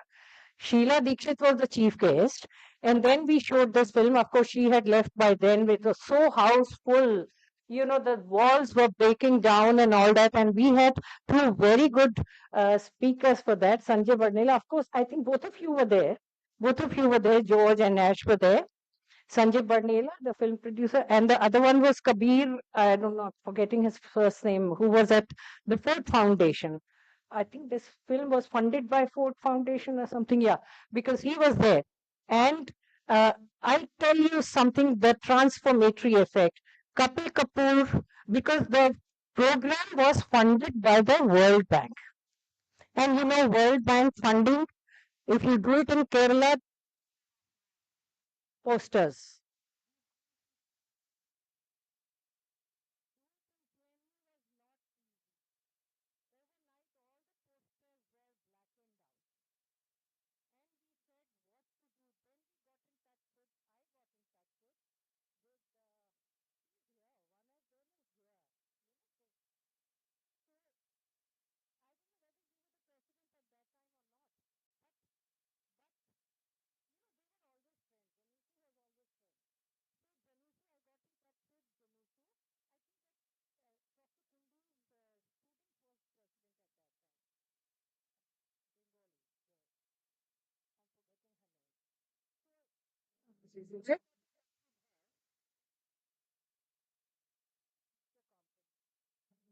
I really not. Well, somebody who's just to say that the World Bank is funding and grassroots is benefiting out of it, and what is the problem that people face in between? And within 3 days, the posters that come out of GNU were one of the best posters that ever we produced.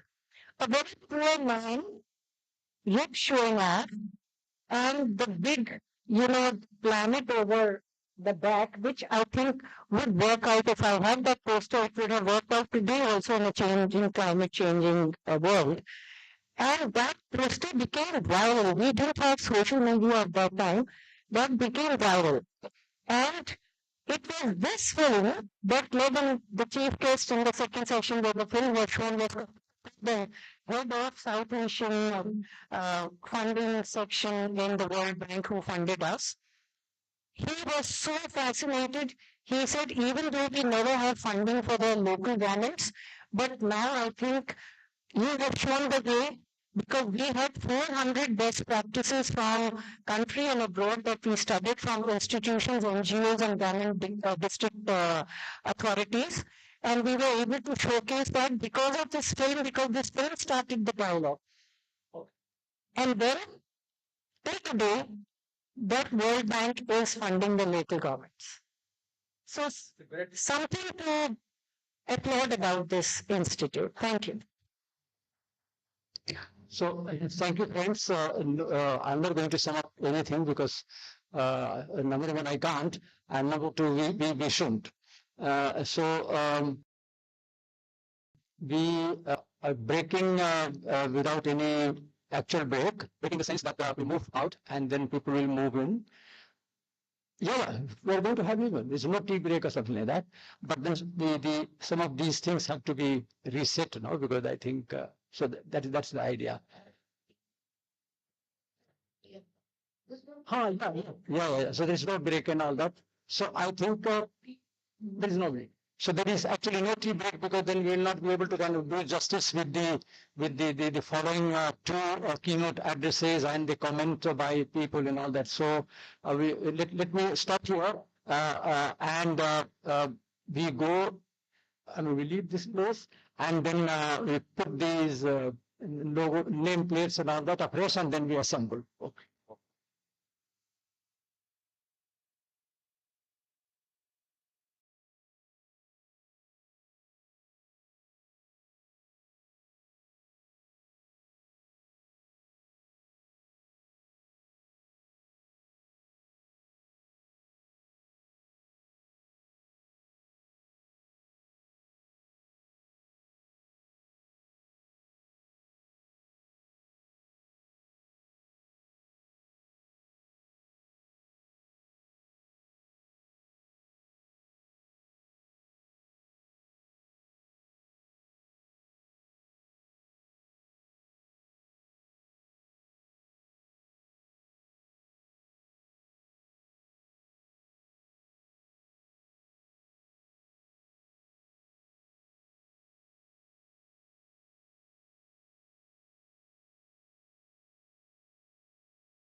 we have had a small break.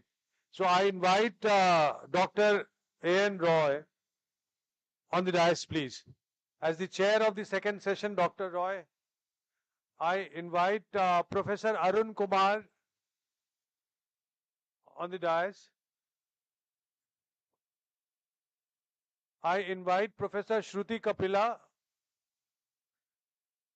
I invite Professor Shruti Kapila. I think she's she's pretty. I invite Shruti Kapila and Chingy Sinha both on the stage, please, on the dais, please.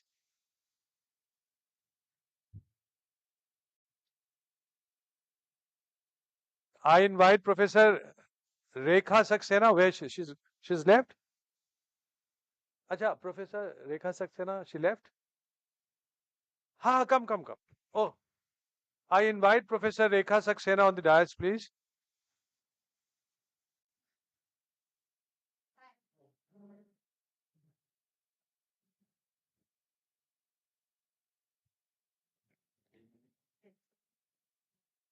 And with the second part of today's celebration, this part is from Center for Multilevel Federalism.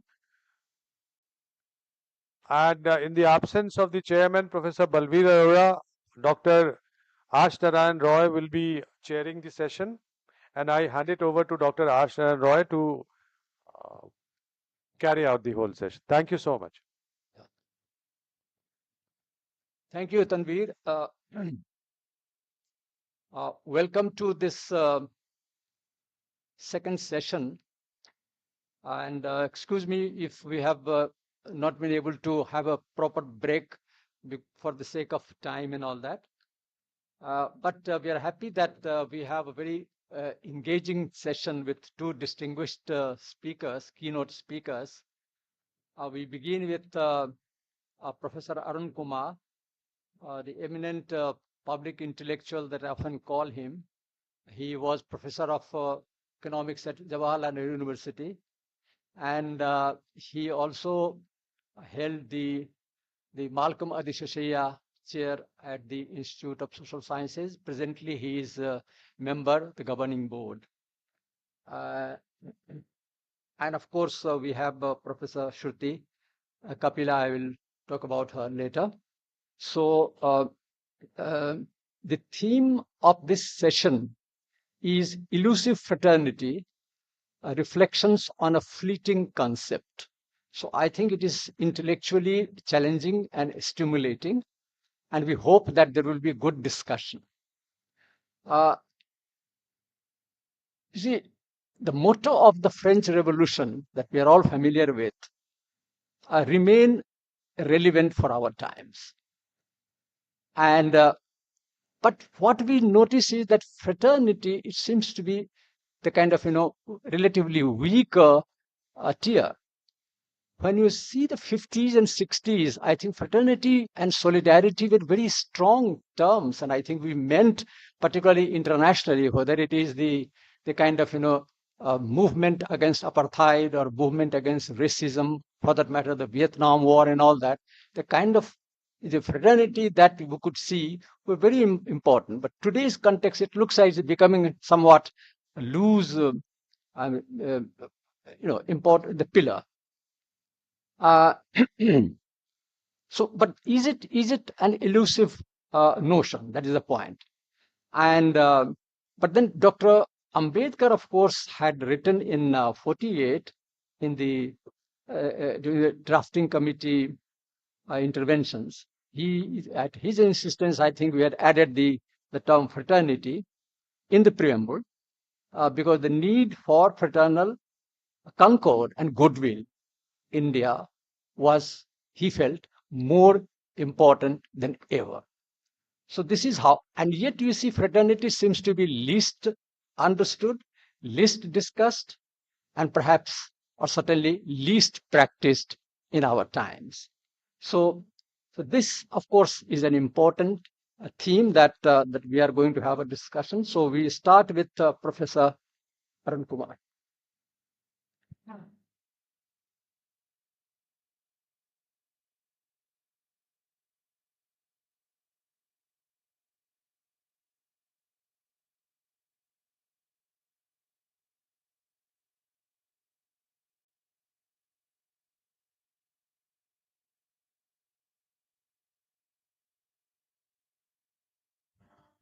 Oh, okay, now it's on. So I think earlier the voice was loud. Now it has to be a bit soft. So I would begin by thanking the Institute for inviting me here. And I'd like to congratulate both the ISS and the CMF on the anniversaries that they are celebrating today. I'd also like to thank Professor Balveer Arora, who invited me to deliver this talk. He rather persuaded me to tackle this topic. He chose the topic to begin with as Republican fraternity, and he asked me to speak on Republican fraternity. But I must say I was diffident about the topic since I have never discussed it in my writings or I have not reflected on it. Uh, but the topic is most likely the domain of political scientists, sociologists, rather than economists. Lawyers also have been commenting on it, but not economists. I couldn't find literature on it. So I'm on a rather slippery slope because of not having looked at it earlier. And I think many in this hall perhaps are greater experts on it. So I could learn from what critique they may offer. But I'm rather circumspect in doing this. I've been trying to mull over this topic for the last 10 days since Balveer approached me to give this talk. And that's a wholly inadequate amount of time. 10 days is not a good enough time to really reflect on something like this. So I have taken on more than I could chew. I must admit that. Uh, the skepticism and questioning of the audience would be important for me to develop this further. So basically, what I'm presenting is a work in progress. Uh, and since I'm the Balika Bakra, so to say, for all it's worth, let me get on with the topic at hand. So the first section that I have is on definition and meanings. Because if we don't define what we mean by Republican fraternity, what will we discuss? And since it relates to the Indian Constitution, let me say what the preamble says. And Ash in the morning already mentioned that, but let me, so for completeness, do it. So it begins by saying to secure to all its citizens is very important that it's to be secured justice, liberty, equality, and fraternity. And there's a bit of a description along with what justice, three things, social, economic, and political, liberty of thought, expression, belief, faith, and worship, equality of status and of opportunity, and to promote among them all fraternity. So it sort of links up equality and fraternity in some sense. Uh, but fraternity, as Ash Morning pointed out, assuring the dignity of the individual. So the dignity of the individual has been flagged, and the unity and integrity of the nation. So these are two things that are being flagged in this. Now, when we try and link up Republican and fraternity, there's a specific reason why perhaps it is being done. Uh, so Republican relates to people, the elected representatives, and the exercise of power by them. So it's in that context, and fraternity has a feeling of commonness or fellowship among a group of people. It cannot be independent of a group of people. It's the group of people that have to have this fraternity. The group could belong to a nation, a class, a religion, a region, a caste, a profession, etc. So we have to define the group. But when we combine Republican with fraternity, basically it has to have the feeling of fellowship amongst a self-governing group of people. Then only would the Republican and the fraternity come together. And these have to constitute in some sense a sovereign entity. The group has to have some degree of sovereignty associated with it. So this sovereign entity could be a global entity, could be a national entity, a state, or a local body. So these are the different sovereign groupings that could perhaps do it. This grouping does not rule out subdivisions. So there could be subdivisions within these bigger entities of nation or of the global, etc., which could be class, community, region, etc. So within the overall grouping, there could be subgroupings as well. which we need to look at. Now, such divides in society immediately dent the feeling of commonness and of fellowship. So the moment we subdivide it, then there is an issue that we need to address. Now, in the Indian Constitution, fraternity follows the idea of equality, as I said earlier, and appears to be linked to it. Further, while the preamble talks of securing for its citizens justice, liberty, and equality, but when it comes to fraternity, it is to be promoted amongst the citizens. So it is as if there is an existence of something and there's a promotion of something else. So that this distinction perhaps needs to be maintained. So it appears that fraternity stands on a slightly different plane than the other three. It is not pre-existing. Unlike the other three, which are pre-existing, which the citizens have to have, the implication seems to be that these three are available and they only have to be secured to all citizens. In other words, the three being justice, liberty, and equality, that they are pre-existing. This is contestable since it is not that justice, liberty, and equality are well defined. These meanings keep changing over time. Also, they are available in different measures to citizens. They need to be secured for these and who have less of it. So I'll not dwell on these three since my topic is fraternity, but we need to be a little circumspect about the way these three notions have been defined in the Constitution and the way fraternity is distinguished from that. So if we are to say that fraternity is supposed to assure dignity of the individual and bring about unity and integrity of the nation, then the dignity of the individual can only have a meaning in reference to the group to which we are referring, because it's only within that group that the dignity can be assured. And similarly, unity and integrity of the nation also refer to the group, which is the nation. So here it's a kind of within a group that we have to analyze it. So if I have to bring in the economic standpoint, as I said, this is perhaps discussed in political terms, in sociological terms, and legal terms, but in economic terms, I have not seen it. So if I have to relate it to the economic terms, then what would I do? So from an economic standpoint, to talk of Republican fraternity, one has to refer to theories that talk of groups. So within economics, what are the theories that talk of the groups?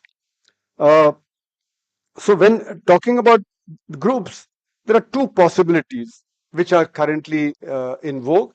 One is the neoclassical social welfare framework, where one talks of group. The other is the political economy framework of economic development. And today, the neoclassical framework is the dominant framework in international economics. So I begin by discussing the neoclassical framework. How could one possibly theorize about it within the neoclassical framework? So in the neoclassical framework, there's the idea of social welfare, okay, which somehow links up to the group. It's based on the notion of bringing together individuals in a society. The aggregation of the individuals becomes the society in which economic activity is carried on. The markets are supposed to lead to an optimum, the best that is possible for a community. So the notion of social welfare and its maximization or optimization is something that is there in this. So this optimum could perhaps be referred to as fraternity. So that's a possible meaning. Why? Because how to live together, to produce and exchange among all, to collectively arrive at the best possible solution. That is what the optimum would mean in the context of fraternity. So what is it that is optimized? We have to ask that question, that what is it that we are optimizing? A social welfare function is made up of individual utility functions. Everybody has the utility function, and the social welfare function is made up of each one's utility function. So it's together. So all the individuals constituting the collectivity are part of the social welfare function. The utility functions are supposed to contain the preferences of the individual, including their preference for equity. So the utility function and the social welfare function together have the preferences of the individual and the preference for equity that is required in society. Different individuals will have different notions of how much equity they want. Not everybody would have the same preference for equity. There'd be differences in that. So the social welfare function that contains the combined preferences of all individuals about how much equity should there be in society is the one that is optimized in this theory. So if there was no social welfare function, there'd be no notion of equity in this theory. So if you were to only optimize without the social welfare function, then what do you get? You get allocative efficiency, not the social welfare function optimization, which leads to equity in society. So what we have is that the allocative efficiency without the social welfare function, okay, that does not contain the concept of fraternity, because here you are only individually maximizing your own preference. Now, the problem that arises is that when you have a social welfare function, it's a purely theoretical construct since it is defined in principle only mathematically.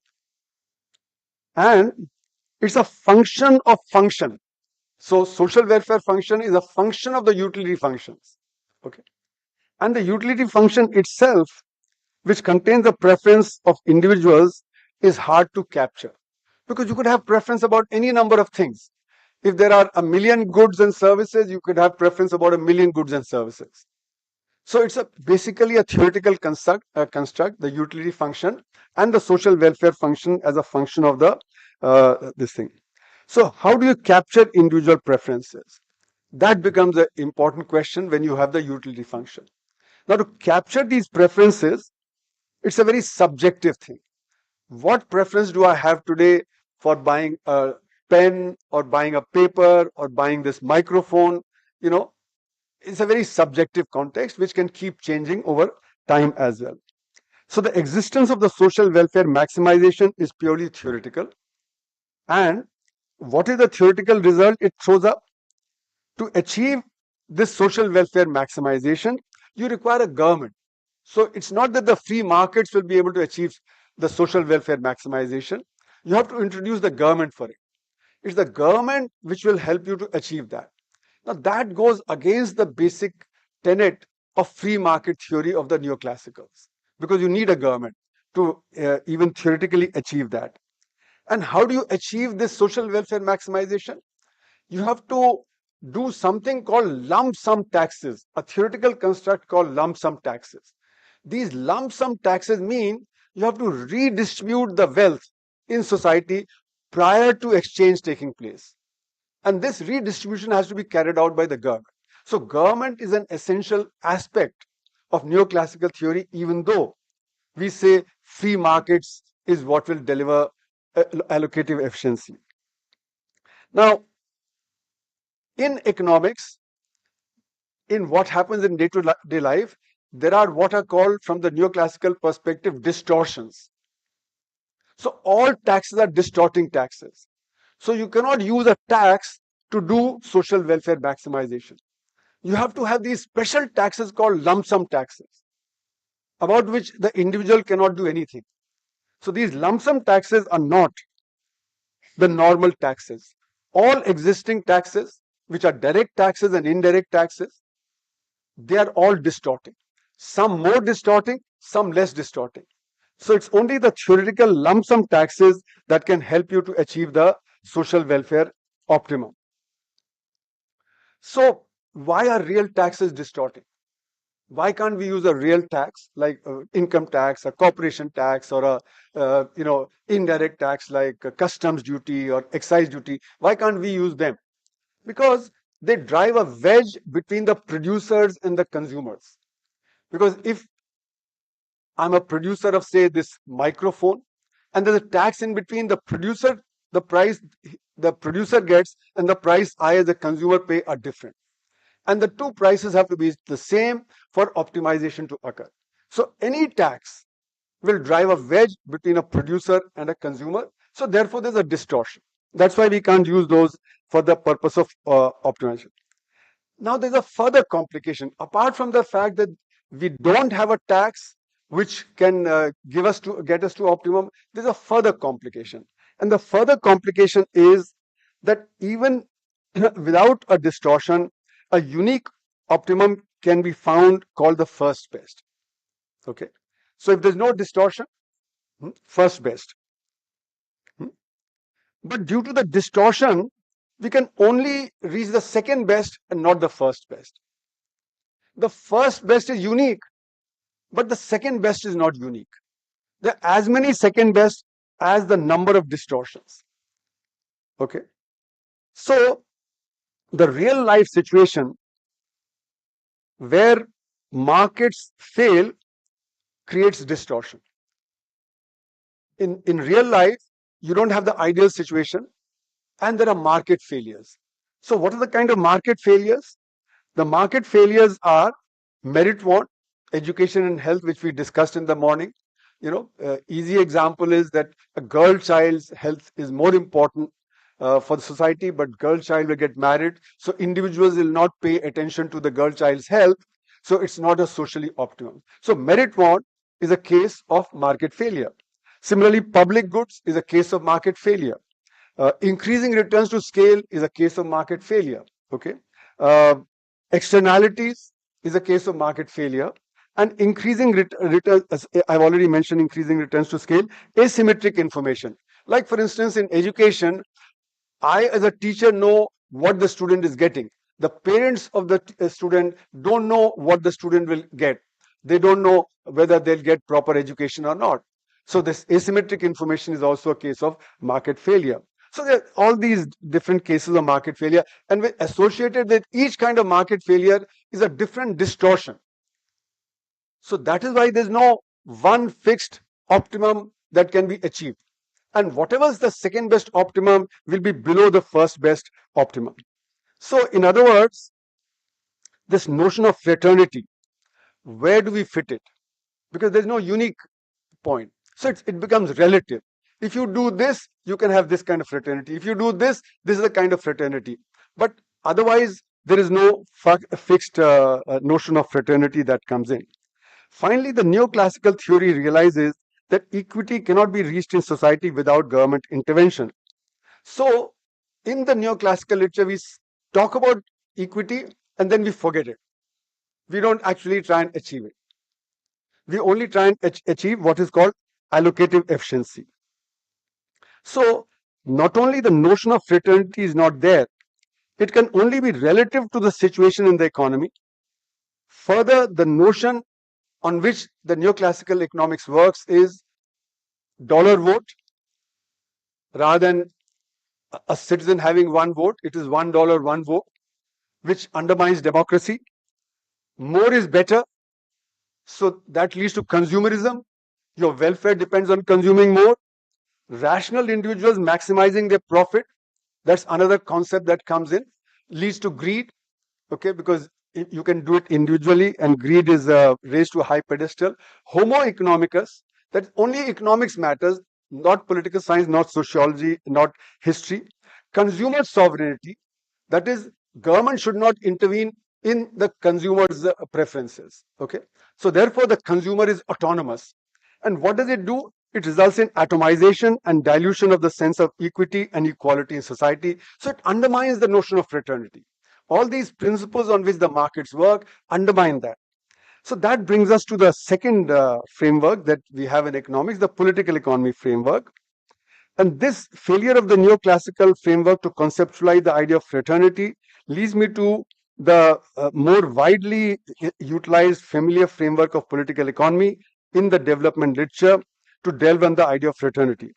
But before I present it, let me add that the neoclassical framework has become powerful in changing social philosophy today. The social notions are being moved by the neoclassical, the concept of dollar vote and the more is better and things like that. So even though we do political economy, we have to see that the ideas, the philosophies in society have changed in a very dramatic way in the last 30, 40 years. So the notion of consumerism, that has come in a big way as a result of these notions. And the idea that government should retreat and the market should advance. The idea is that markets are objective, the government is subjective. So the government should retreat, the market should advance. So there is a marketization. That's the notion that I have been talking about, that globalization today is marketization. So the market principles have entered the various social institutions. It's not that markets didn't exist earlier. Markets have always been there. They are an institution of exchange. I pay some money and I get something in return. That was also the case in barter. I produce shoes and you produced a textile. We exchange. So market has exchange, but marketization is different, where the principles of market enter all institutions of social existence. And therefore, the World Bank has been propagating since the mid 80s market-friendly state intervention. It's not that markets do not require state intervention. As I said, for equity, you require government. You also require markets to be generated and to be promoted by state intervention. Okay, so therefore, that is the framework within this work. So, in this framework, what society chooses to do is politically determined.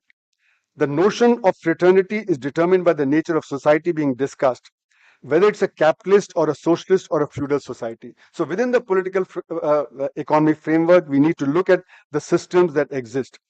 Also, one can think of government which is democratic or authoritarian, and that's a big issue that we face today in our society in India. So unlike in the neoclassical framework where all individuals, all are individuals, in the political economy framework, there are different kinds of individuals. So for Keynes, all individuals are the same, but for Kaletsky, it is capitalist and workers. So therefore, there are different kinds of individuals that come in when we think of different systems. So there is no homogeneity, which is sort of there in the neoclassical framework, that all individuals are the same. It's only their endowments which are different. Society is constituted of distinct groups depending on their place in the process of production. So there are landlords and serfs in a feudal society. Capital and labor are the distinct groups in a capitalist society. And these divisions of society into classes are at the highest level of abstraction. When we go down to lower level of abstraction, there are further subdivisions within the political economy framework. So the notion of fraternity becomes relative within the groups and subgroups, even in the political economy framework. Now, since there's conflict among the groups, the issue becomes what can be the notion of fraternity across groups, not just within the group. Within the group, you can perhaps define fraternity, but across groups, what would you do?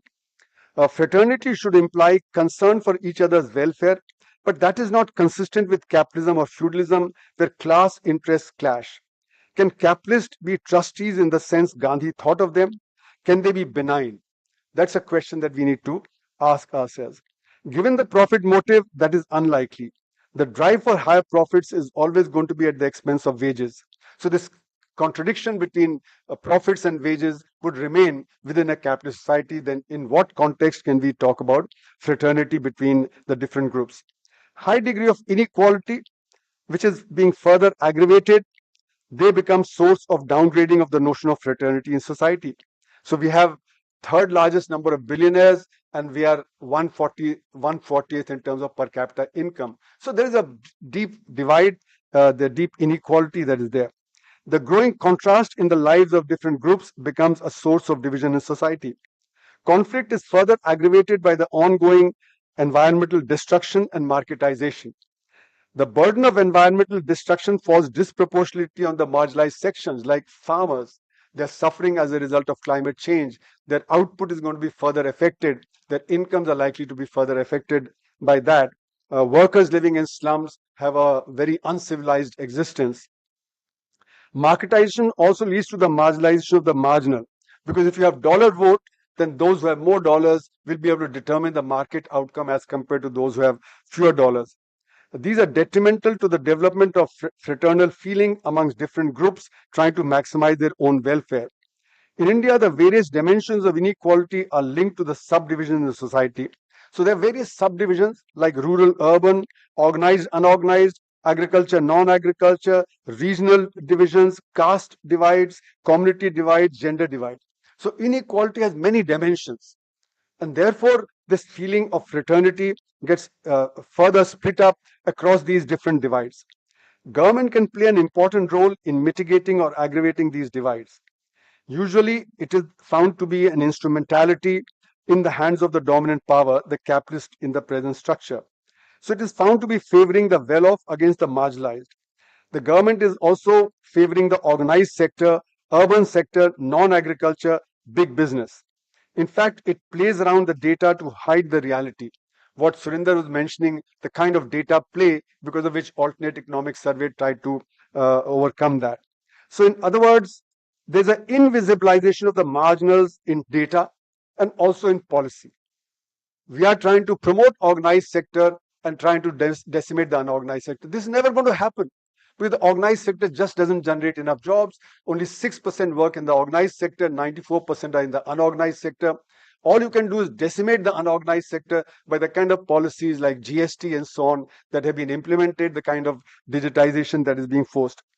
So, in other words, the government keeps claiming that the marginalized are better off while the marginalized do not see that, because that's the government propaganda that our multi-dimensional poverty has declined. We have brought so many people down below that. But actually, if you look at the details of the data, that's very unlikely. That's not what's happening. So the poor people, the marginalized sections, they do not see that their lot has been improving. They are faced with growing unemployment and price rise, which eats into their purchasing power. And that's why they don't feel that they're doing better. While nominal incomes increase, poverty continues because the price rise. The gains of development are being captured by the well-off. The aspirations of marginalized do not get fulfilled, and that leads to alienation as well as decline in the fraternal feeling in society.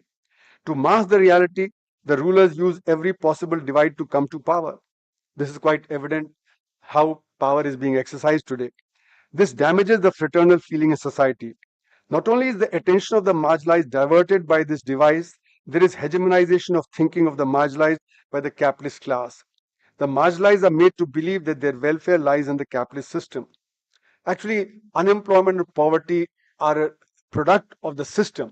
They're not natural, but it's propagated as if these are natural and therefore they'll persist in society. But these can change if the system changes. The poor are made to believe that there is no alternative. This is what Margaret Thatcher in 1978 talked about Tina when she broke the back of the unions, the coal unions first, the print unions and other unions.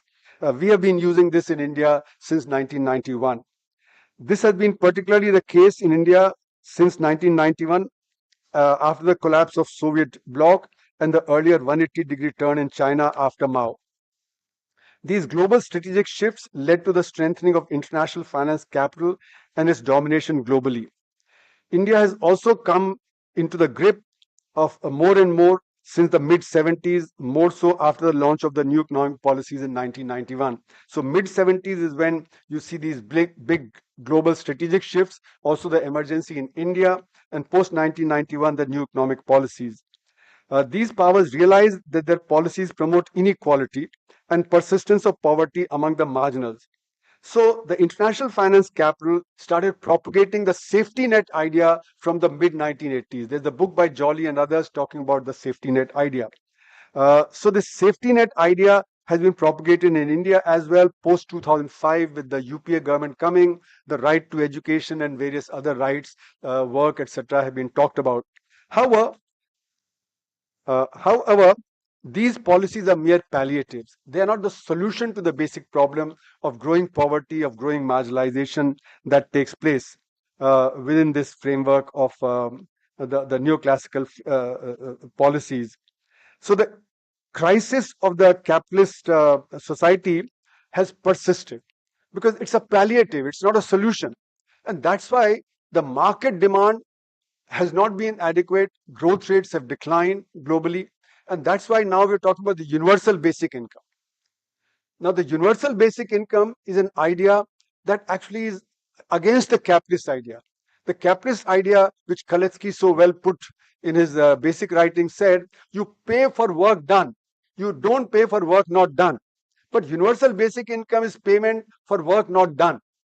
So it undermines, it shows the weaknesses that have come in the capitalist framework, that they don't have a solution for the problem of unemployment, for the problem of lack of demand and promoting growth in the society.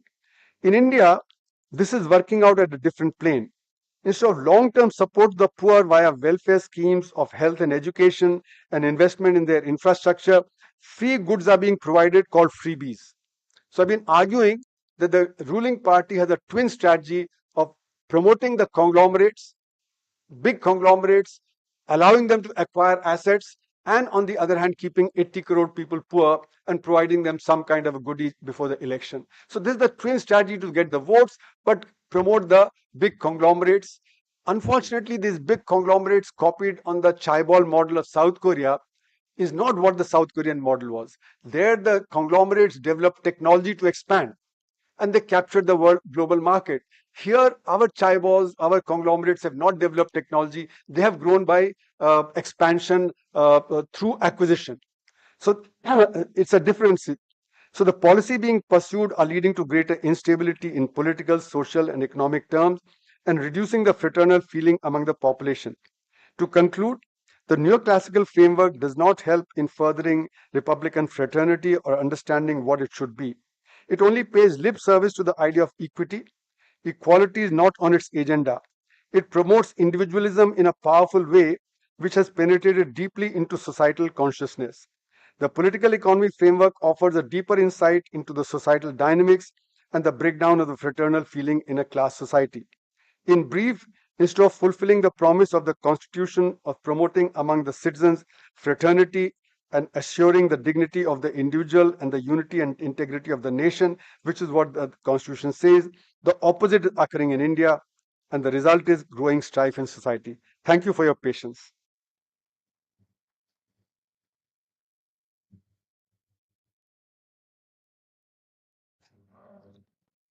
Yeah, thank you very much.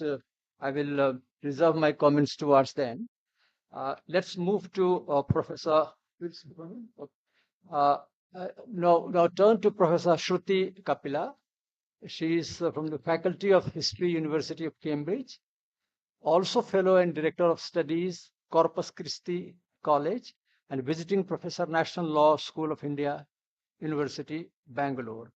She writes very regularly, and I have read so many of her articles in FT and New Statesman.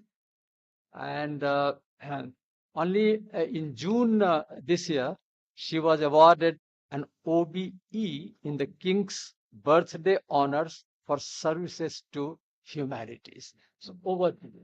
Thank you.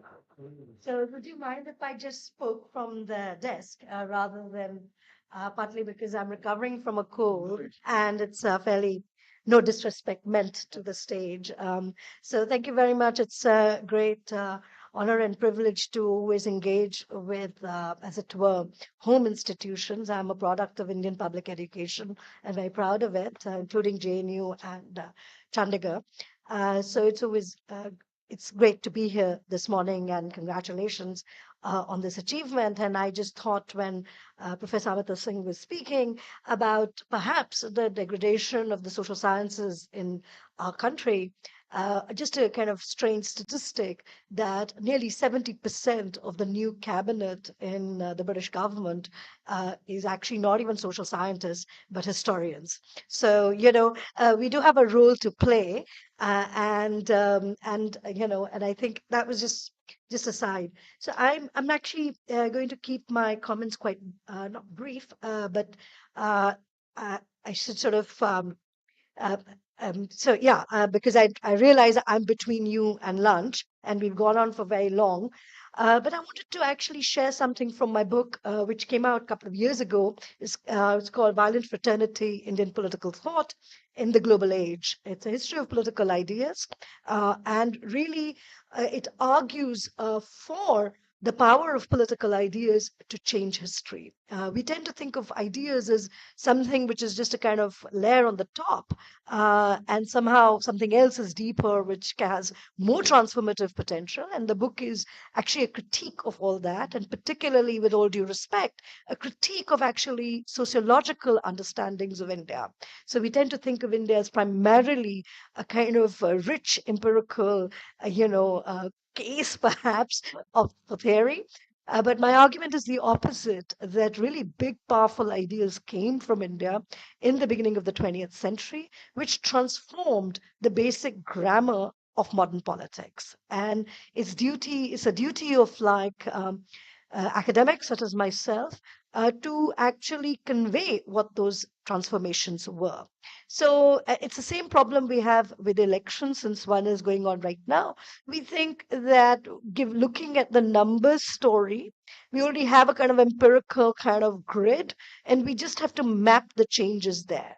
And it's a damn shame that psephologists have won out in the public discourse in the country, because actually not only are they repeatedly being proven wrong, they are missing what is actually at the heart of the Indian political project, which is a contest, a serious contest of political ideas, in which actually fraternity is the big question. It may have been under theorized, but I will show you just now very quickly how it was the only question that came to animate our founding figures. And I'm going to speak primarily about two figures, Bal Gangadhar Tilak and of course B.R. Ambedkar. And I'll say a few things towards the end as to why those ideas are very much still here with us. These are not dead and gone. In fact, we have not paid enough attention to their consequences. So the book is very academic, but I will try, and the introduction was kindly conveyed, I do write for the press, so I will try and simplify this. That book is very much for an academic audience. Uh,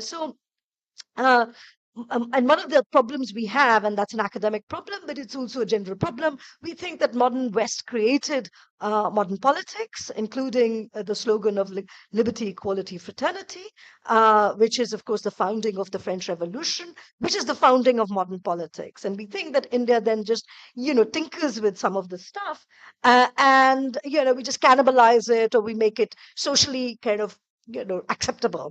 Actually, that's not the case. And I'll talk about two failures and how those two failures really led to the rethinking of politics. The first failure is India's first so-called mass movement, which is, of course, the Swadeshi movement of 1905-08, when Bengal is first considered to be, is tabled to be partitioned by Lord Curzon. And that splits we know that's the first split of the Indian National Congress into so-called moderate and extremist sections, or so-called liberal-minded people versus the more religious-minded people, or the more moderate versus the violent lot. And that's how we are taught the story in our NCRT books. But something actually more profound happens there. And I argue that it is the end of liberalism in India and the end of any fascination with liberal ideas. And that is a really new radical, I would say, radical Republican project which begins to take shape. And those ideas are based primarily on the discovery of fraternity as the key political concept. And the key question that would be is not how to get rid of the foreigner, but how to be with one another. And this is really important because it so-called decolonizes the Indian mind 40 years before formal independence, which is to say that figures like Tilak onwards will imagine a future of India in which the British no longer exist. And therefore they are really repositioning that question of how to live. And that comes, and I cannot go into too much detail. I'm speaking in DU next week and JNU, but really the shift happens primarily because people like Tilak realize that the colonial state is too powerful. It may be very small, but it is too powerful that even something like the Swadeshi movement has such a it becomes such a fantastic failure. And they will then rewrite the grammar of Indian politics and political idiom.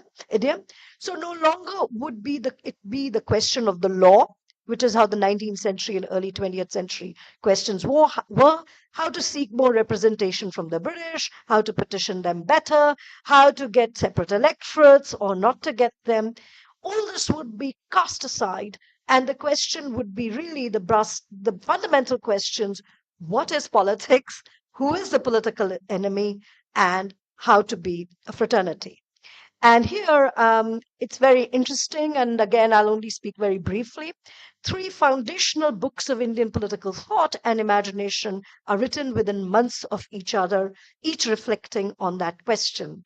The most famous, of course, is Hind Swaraj by Mahatma Gandhi in 1908-9. And the second is, of course, Vinayak Savarkar's the Indian Mutiny, the First War of Independence, really. And he would do this through his sedition trials, of which fascinating reading. I mean, he's a theorist. He's a very well-read man. So he's not. This is not just sort of, how do I put it, musings of a madman. It's all very deliberate. The idea would be to say, and this will Gandhi will finesse this argument, that the modern state and the modern West is wrong in making violence an abstract question, which is to say, the modern West, the liberal contract, is founded on this idea that you and I will give up a little bit of our natural rights and freedom, we'll give it to a third party called the state. And the state, in turn, will protect us so we can carry on in peace, flourishing, doing our businesses, studying in university. Well, that's the social contract, very basically put. And Tilak would say that this third party contractualism is not just wrong in terms of because that there was no social contract in India because it was a colonized state. That's the simple bit. But he makes a more fundamental argument, again through the Gita, that the capacity to kill is a human capacity and that it is an individual capacity. You and I have the capacity to kill and not the state. And that would reorient the Indian political system to what I would say to an anti-statist politics. The Indian political is deeply suspicious of the state and will be deeply anti-statist, yet incredibly radical. And I don't need to give you more, I want to come to what this would lead to in a second. But this is incredibly powerful because this is also exactly what Gandhi believes in. But Gandhi would obviously turn it 2000%, as it were, on its head. And he would say that he would also as it were, de-link the question of killing from dying and would say that, yes, the only human possession, this is why he's not a Marxist. This is also why Ambedkar will not be a Marxist in a second. Gandhi would say that the only true possession you and I have is our death. Everything else is open for exchange. We may die for a greater cause, for a family member, for a nation, for whatever, but no one can die in our place. As a result, this is the most valuable human possession, individual possession, and therefore his politics would turn Tilak's politics at a 360-degree level and say, yes, the only question is when to sacrifice our life, which is why nonviolence would be a very radical political project, because unlike the liberals and the Marxists, it will not make life the fundamental organizing principle of politics. So for liberals, the idea is you want to protect life, you want to enhance it, you want to make it flourish, right? That's property, whatever you wanted. And Gandhi would actually bring not a necropolitics, but would say death is the only thing beyond exchange, and therefore that is the only question to ask, and when to give it, and for whom. And instead of, as it were, contractualism and a politics of interest, Gandhi will introduce a language of sacrifice into politics. And this is a language of sacrifice, by the way, which Tilak has already introduced through, as you know, the question of karma and the Gita. So all this means that the Indian political project, and this is very radical, people love it. This has a huge amount of traction in Indian politics. I'm making it very abstract because I wish to. We've got too much already empirics going on in India, so much so that, miss the wood from the trees. And so that the question really, therefore, is, it's action. It's already very successful, as it were. It becomes a project. And the project then really is, how do you form a democracy in an anti-status in a kind of politics which is in a way not just succeeded in breaking the empire. By the 1930s, the empire is its last heels, but there's a kind of deep anti-statism which allows for India's radical, as it were, uh, political projects to emerge, which is to say that the final destination of politics is never the state in India. We tend to think it is, but it is not. It is always a transformation of the political space itself. So that's one failure, the Swadeshi failure, and the kind of installation of an anti-statist political subject and politics, which also delinks the question of violence from the state. And then the question comes, the second failure is, of course, after the success of this project, most famously with the Salt Satyagraha of the 1930-31, which is Gandhi, and I do mention that in my book. The question is, of course, the Pune Pact and the question of the caste question, because this is, of course, speaking to the Hindu-Muslim question. What is a fraternity? What is the state?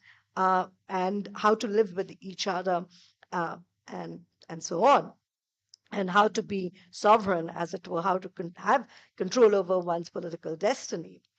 And so the problem really emerges with this. Doesn't mean the state goes away or liberalism goes away or the government goes away. I mean, the question really is who's going to inhabit that, and how is that project going to be realized?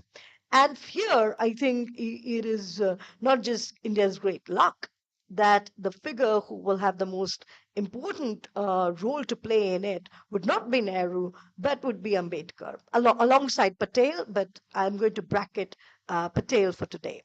But the two makers of republicanism in India are Ambedkar and Patel, for very different reasons. And they agree, by the way, on everything. If you look at the Constituent Assembly debates, they have a huge amount of agreement, which I can also turn to in the Q&A if you're interested.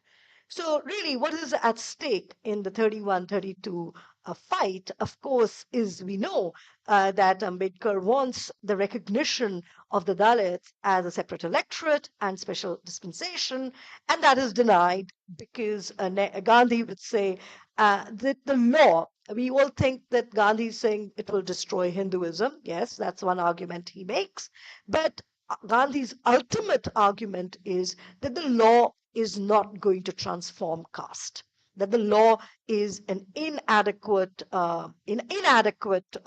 instrument against it. I'm not speaking for either of these figures, but I prefer to have more accuracy on the debate and theoretical clarity on it than the polemics that now surround it, both on the left and the right. And here I think Nagarjun's work is absolutely critical, that the two men's meeting and fight transforms both of them. So the thing is, Nagaraj, sorry, D.R. Nagaraj, not Nagarjun, so of course we know, we know Ambedkar fails to get the Pune Pact, get that, and this will take him to the origins of all his works anew. So an Ambedkar from 1934 onwards is an extremely different Ambedkar from the one from the 1910s, 20s, and 30s. Not only is he impatient and more angry, but he will go back to the fundamentals of politics, both in India as well as on the French Revolution, and why he would first and foremost, like Gandhi, not just reject liberalism, will reject Marx, because he would say caste is not a category of the economy or occupation, but it is a political relationship which is above all tied in the question of killing and dying, which is to say that at the heart of India's structure of sovereign control is an undeclared civil war, and it is so big and it is so violent that it is no longer requires to even display itself by brute violence. So he would have this very famous quote, which is there in my book. from 1946, where he will say that the Nazis could have learned something from the Brahmins because they would not need to display this kind of power of control. So he has an exegesis that even the king is lower than the Brahmin. Now, why is he doing all this? Now, you would want to ask, why is he, and we're talking about fraternity. So his argument, as we will know, his argument would be that India is not just antisocial, but it has fratricidal relations between castes. This is a caste war between the Brahmins and the Dalits. The middle castes don't count in his project, like it or not, OBCs and all. That's all a footnote. We can also discuss that, why that may be.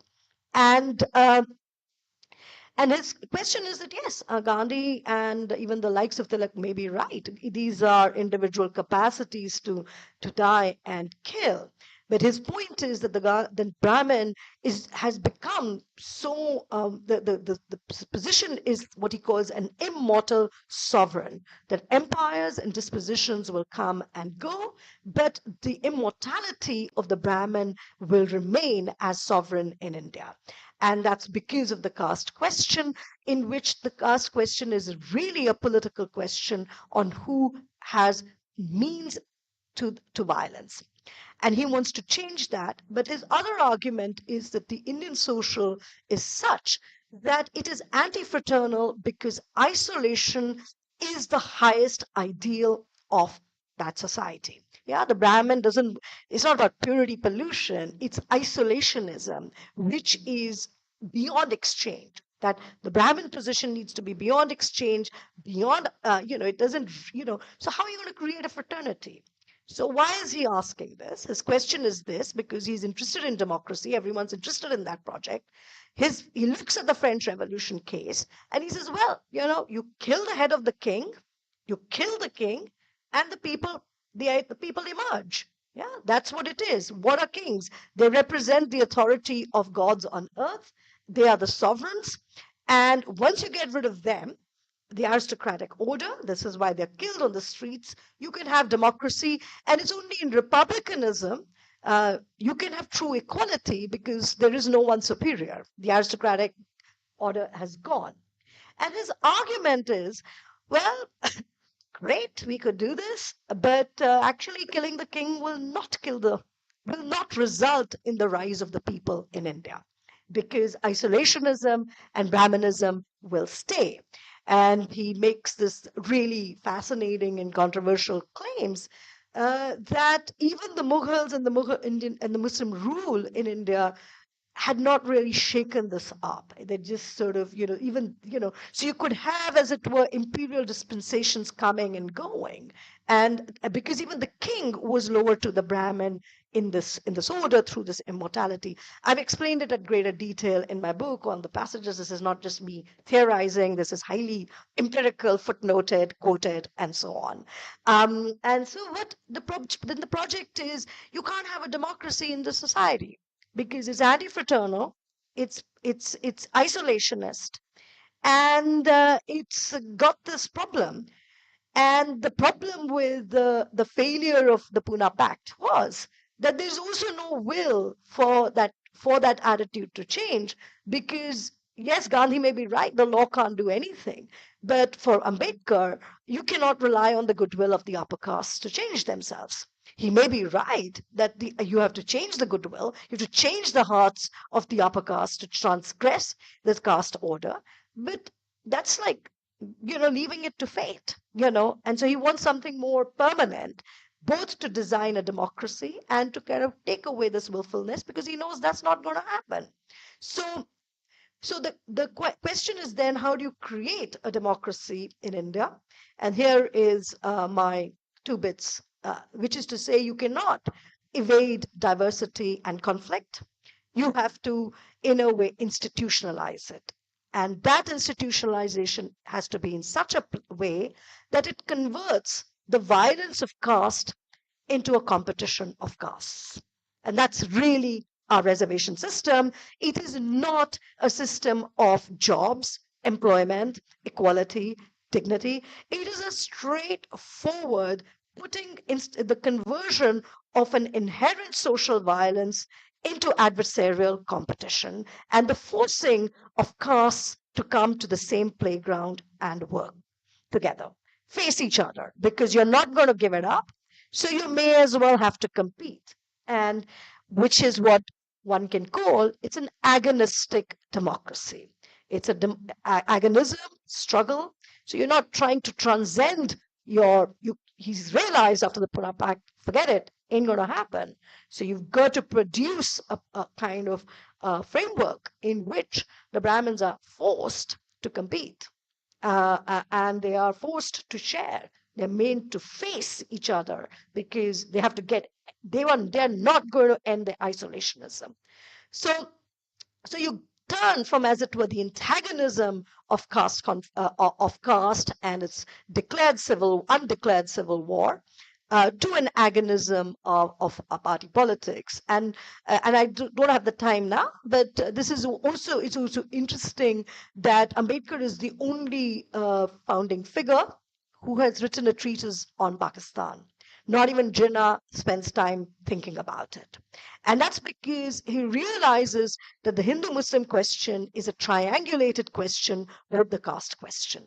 And one-line argument there is that the Hindus and Muslims, their violence, such as it is in the interwar period, is of a superficial nature, because this is a fight among people who have always ruled. And this is why it's a competition over rulership.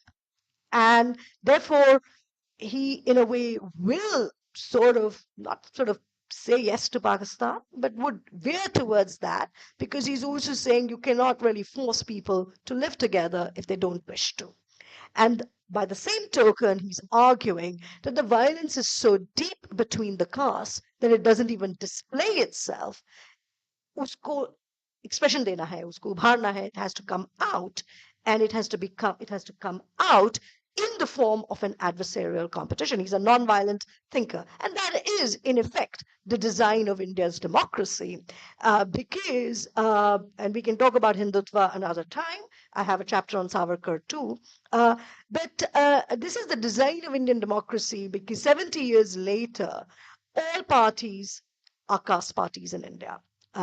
So we have the world's largest number of parties in the world, officially 60 plus. And all are in effect OBC parties, and barring a few Dalit parties.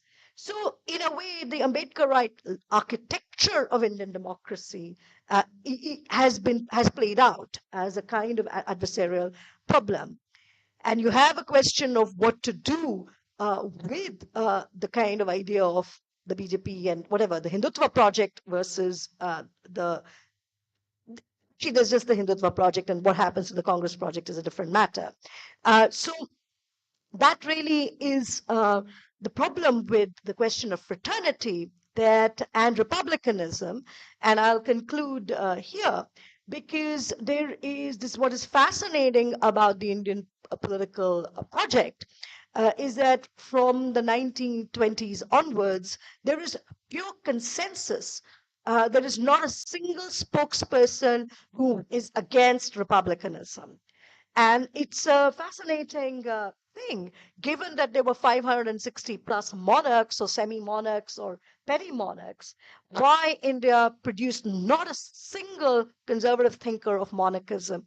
It's fascinating. Even Savarkar will talk about a Hindu crown in Nepal, but republicanism, in effect, is a byword for democracy. So India is the world's largest republic.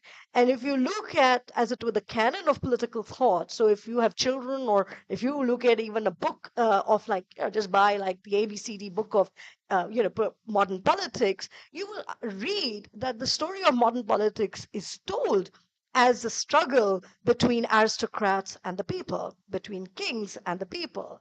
And so India is fascinating because it is a republic without republicanism, in the sense the cause is not given. And that's because the cause is not given because the radical republican project in itself hides this battle between semi-sovereign identities, if I can use of caste, which are then put into, as it were, an electoral play. And the BJP or the Hindutva project has also a very clear idea of what fraternity is. Please, I welcome you to read the book. I want to carry on doing my research, so I'm not going to talk about it. So the question now is, and that's where I would like to conclude, that is there now a new era for India's party politics? Because in the 60 years transformation, what you, particularly since your institute is 40 years old, you can say that in the last 40 years, the kind of default position of the, as it were, political hegemony of the Congress system, or whatever you wanted to call it, was gone, and it has now been replaced by a number of OBC parties, plus Hindutva emerging as the national center. Yeah, I mean that's what it is. It's the new polarity around which other polarities may have to emerge. And the Congress is, of course, what is fascinating is that in 24, it's really it's the first time in the last 2 years that it has launched actually a political attack back on it. You cannot tell me that it had an answer or was just thinking about it in 1985. It wasn't. And so it's really now that you will get India behaving possibly at one level much more like American and British democracies, where you have two national bipolarities. And the question really would be always of caste. And here's my little take on that, and then I can stop. Because I think the interesting question on the caste question is the same as the Muslim question, which was Jinnah's question. That once you have democracy, which is Jinnah's problem in 1937, so I'll out my statement. I've not published on Jinnah, but my view on Jinnah is that he's an anti-democrat. He's not pro-Pakistan, but he's anti-democracy in India. Why? Because the numbers would stack up, and that was the story after the 1937 election, when even despite separate electorates, Muslims voted in large numbers overwhelmingly for the Congress. Yeah, and then his point was, what happens to Muslim representation? And in a democratic form, and that really then leads to, and this is the same problem one we have with the Dalit question, that where is, as it were, a Dalit political representation at the national level? And that's because also Ambedkar understood that castes are primarily, it's a very quaintly Indian English term, fissiparous in nature. They are anti they don't believe in fusion, they believe in fission. They always break, they always fragment. And even the subcaste debate is really about that. It's about further fragmentation. And the way we have seen the BJP operate is that it is happy with the fragmentation of the caste so that then it can collect it and incorporate it in itself. Yeah, that's the so-called Torjod, that's the so-called question of incorporation. And I think that's what is being played out at the moment. But I think Ambedkar's logic does not sit well with the BJP logic of Indian democracy. And I think that's where I think we will see some contestation. I'm not saying in a hopeful way. I'm saying that that's where the new contradictions of India's democracy will emerge.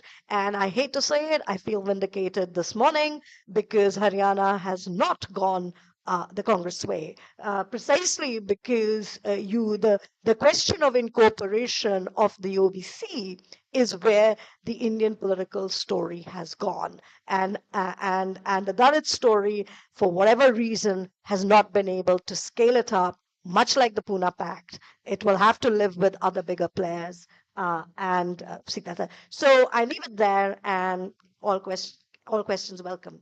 Thank you.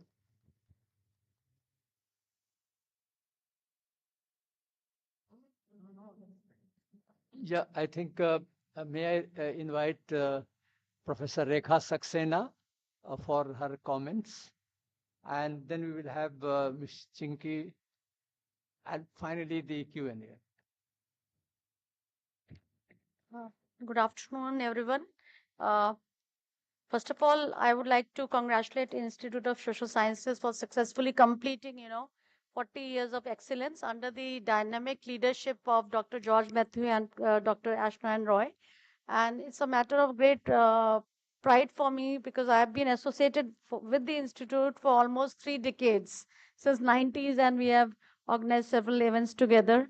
And it's a matter of, great privilege for me to share with you the joy that I'm experiencing, that we are also celebrating 15 years of Center for Multilevel Federalism, and under the visionary leadership of Professor Balbir Arora, who is not here with us today due to his ill health, and Professor MP Singh. He is also unwell, so he has restricted his about Republican fraternity as a principle, as Professor Arun Kumar and many other colleagues must have mentioned in the morning, that because I missed the morning session because I've observed fast during Navratras, so so a lot of things came together.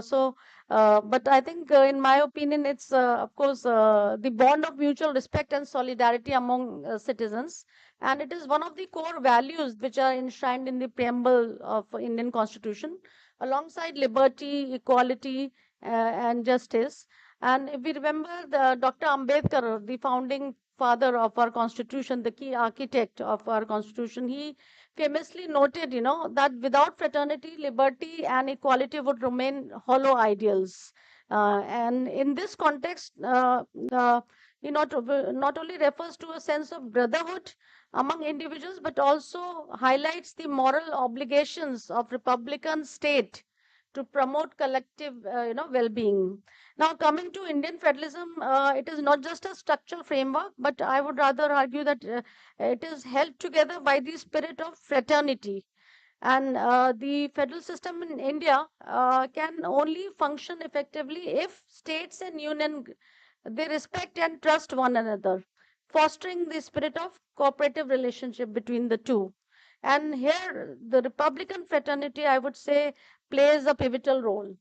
It ensures federalism is not that federalism is not merely, I would say, a top-down, delegation of authority, but it is an ethical commitment, to shared governance, equity, mutual respect between different tiers of government. Now, federalism, as practiced in India, is a political manifestation of Republican fraternity. It provides a structural framework that allows for accommodation of diversity, diverse interests, cultures, language, ensuring that federal polity does not fracture under the weight of its own diversity. And Indian Constitution, I work on the Constitution also, and so I think it has established India under Article 1 as Union of States, which highlights that federalism is not just a matter of administrative convenience, but a deliberative design to respect and integrate the nation's inherent diversity through principle of secularism, through minority rights under Article 2930 of the Constitution, through protection of rights for minorities within minorities under Article 350 A and B, institutional provisions, mechanisms for protection of minorities, provision for policy of this through this policy of protective discrimination, and most importantly, as far as federalism is concerned, is through asymmetrical provision of power sharing. And I have extremely written on this in EPW articles and other my books, and in newspaper also, Hindustan Times. So where certain regions have been granted special autonomy, and Rajiv Dhawan and myself in one of our article call it as this idea of weighted equality that reflects the need to address unique identities and circumstances of regions, underscoring the respect for diversity and fraternity that fraternity demands. So the principles of cooperative federalism were also highlighted in the landmark Sarkaria Commission report, which was constituted by Indira Gandhi, and that submitted two-volume report in 87-88, and it recommended for activating, institutions of intergovernmental relations to improve center-state relations. And the report underscored the effective federalism requires a foundation of Republican fraternity, where both center and state would work work in tandem rather than in isolation or conflict. So it also argued that there's need to set up interstate council, which was a constitutional body, but it was not set up, until 1990 when multi-party system formally took place. And Janata Dal-led National Front government had promised in its manifesto that when it will come to power, it will activate the federal features of the constitution, and also to activate other institutions like National Development Council. And since 2014, we have some, there were ad hoc, institutions of intergovernmental relations.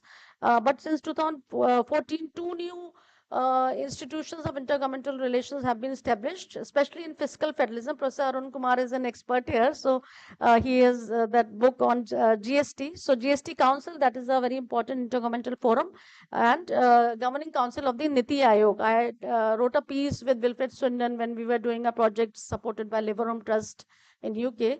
It was on the federal critique of planning commission, and Professor Cabra for long had also been arguing that there was need to federate the planning commission.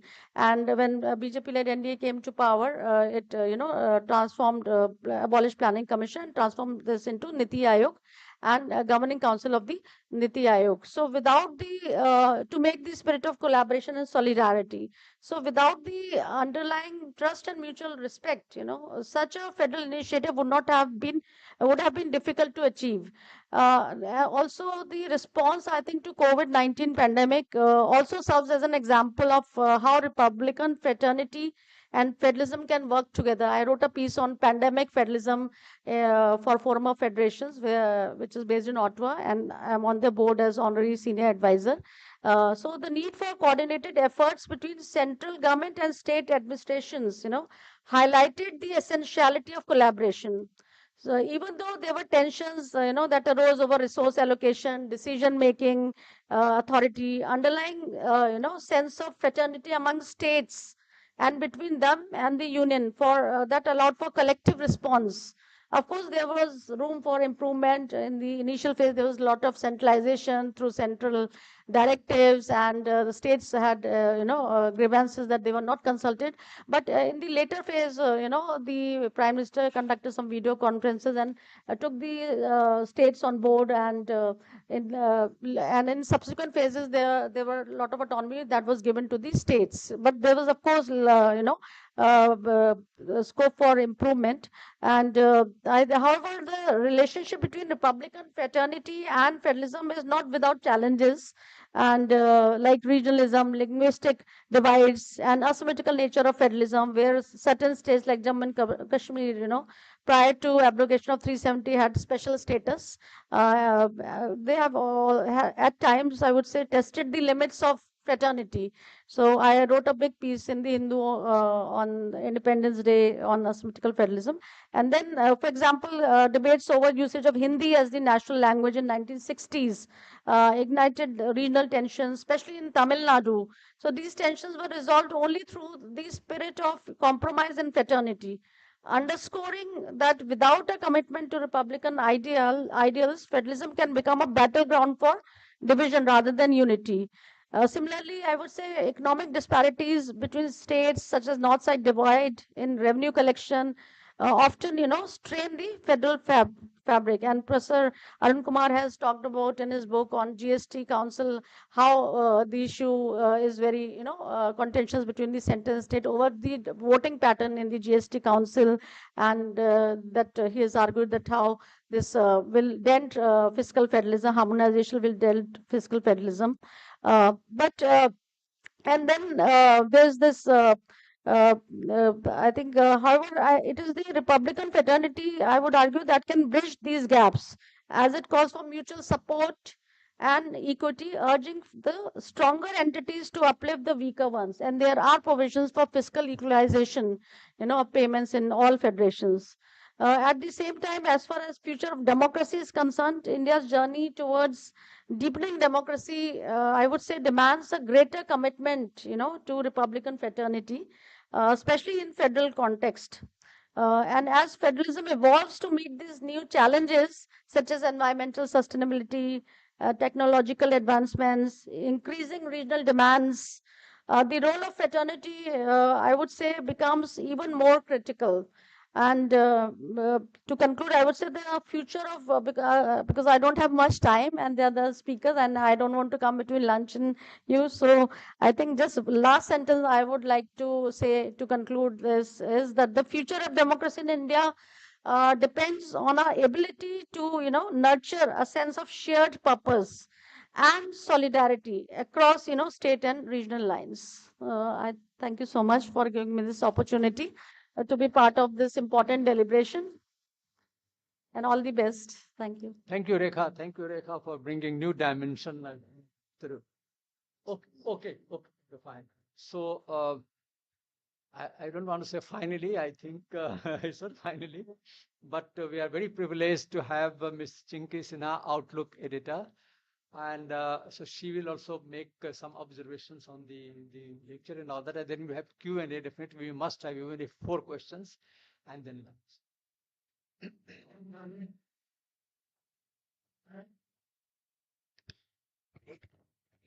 Thank you so much for having me here. And I was telling Tanvir, I don't know what I'll talk about here because I'm a journalist, and but I think it's another example of fraternity between academia and journalists, because I think there's that gap. And I'll talk about and it was absolutely fascinating to listen to Professor Arun Kumar and Professor Shruti Kapila, and both of them talked about very, very interesting such questions that we have been dealing with as journalists. And ever since caste, and he talked about capitalism and how people keep making these debates. And I met Anand Teltumde recently, and he said the same thing. And it's a very beautiful line that he said, which Shruti also said. And he said, caste splits like amoeba. It will never unite. And the problem with the left was they never looked at caste, and the problem with the Ambedkarites was that they never looked at class in that sense. And so we are grappling with a lot of questions, democracy, big things. What I wanted to talk about was just these small examples of fraternity that we see in our daily lives, and from which we can learn about big things, or, save ourselves, so as to speak. The first example is today morning, Kashmir. The election results came. I won't talk about Haryana so much because I wasn't there, but Kashmir, I was there in May. And what we realized over the last few years, ever since the abrogation of gap, okay, now is it better? Okay, so what we realized, and we work mostly on the ground in terms of talking to people, whatever we get. We went to Kashmir in May, and the abrogation happened in 2019. And after that, this is a simple newsroom kind of discussion where the kind of news pitches, we get a lot of these freelancers who want to write for Outlook. The news pitches were only centering around craft and embroidery and all these things from Kashmir, and nothing about any politics, and which was quite intriguing. For 2-3 years we were like, okay, what is the silence from Kashmir?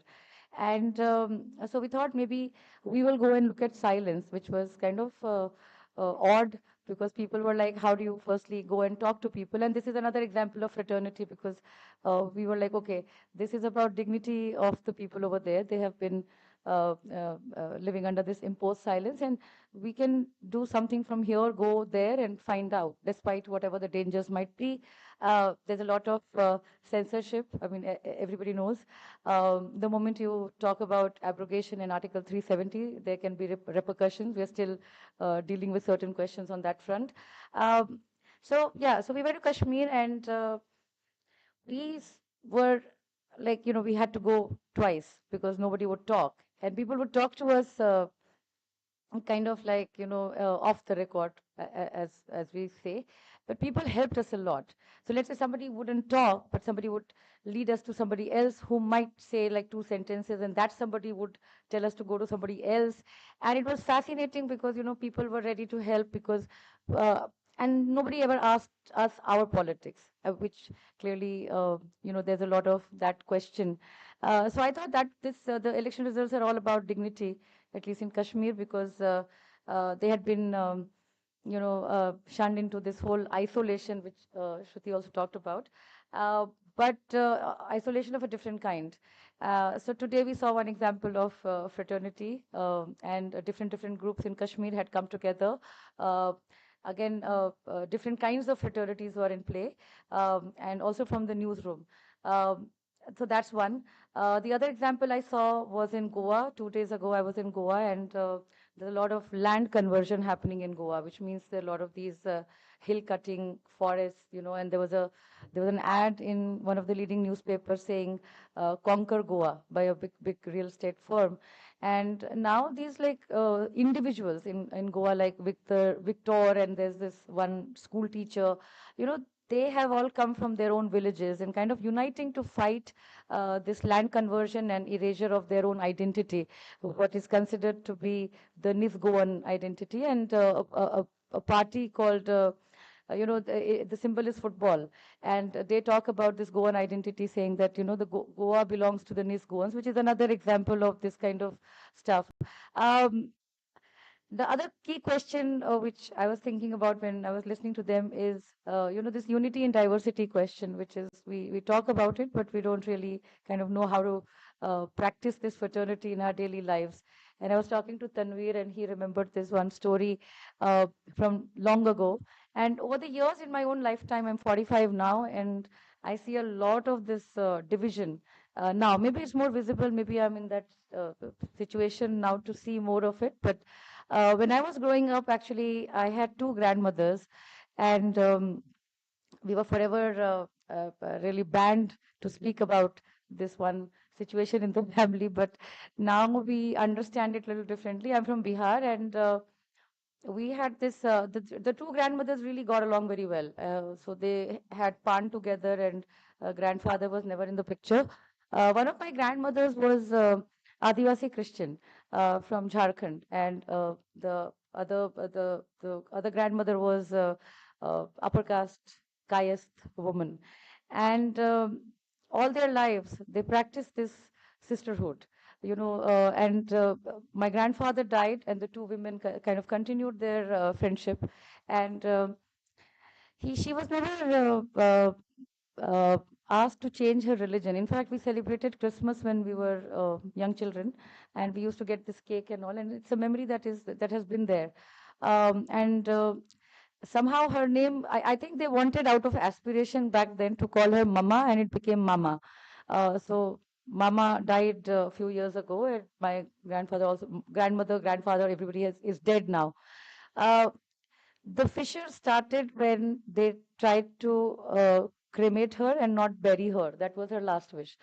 But till my father, it's a huge family, 11 children, things were different, and suddenly now things have become very different, where my younger chachas and younger, chachis and all of these people, they have become very like, caste and religion and things like that. And it never happened uh, back in that back in the days. I mean, there were certain things that happened, the toilet cleaner would come, things like that would happen, but it was never really that apparent, and not really so full of hatred. Family WhatsApp groups, for instance, I have checked out of it like some 9 times. They keep adding me. Now they don't, I think, because, this things like, Musliman log zyada bacche paida karte hain. Now, if you ask your uncle for data, they'll say, how can you ask your uncle for data? Things like that. If you talk about anything about like any caste related things, they'll be like, "Arey nahi, ye aise nahi hota hai," So as a journalist, I think it's a fascinating time for us. And from field reporting, I can give many examples. Like, let's say somebody was talking, I forgot their name, about the post-truth world. The whole post-truth thing came about when we went to Hathras, the rape case of a Dalit 19-year-old girl whose body was also cremated overnight. And this fraternity, this what Shruti talks about, this violent fraternity, there were these Thakur Mahapanchayats suddenly started to happen.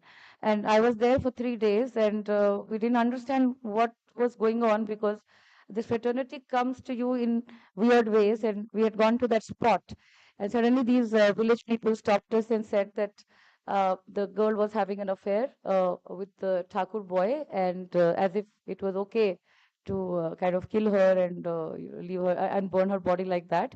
But suddenly, the second day onwards, you had these Thakur Mahapanchayats, and there were only 4 Dalit households in that village. Until now, there are problems because the family, I think, is not feeling safe.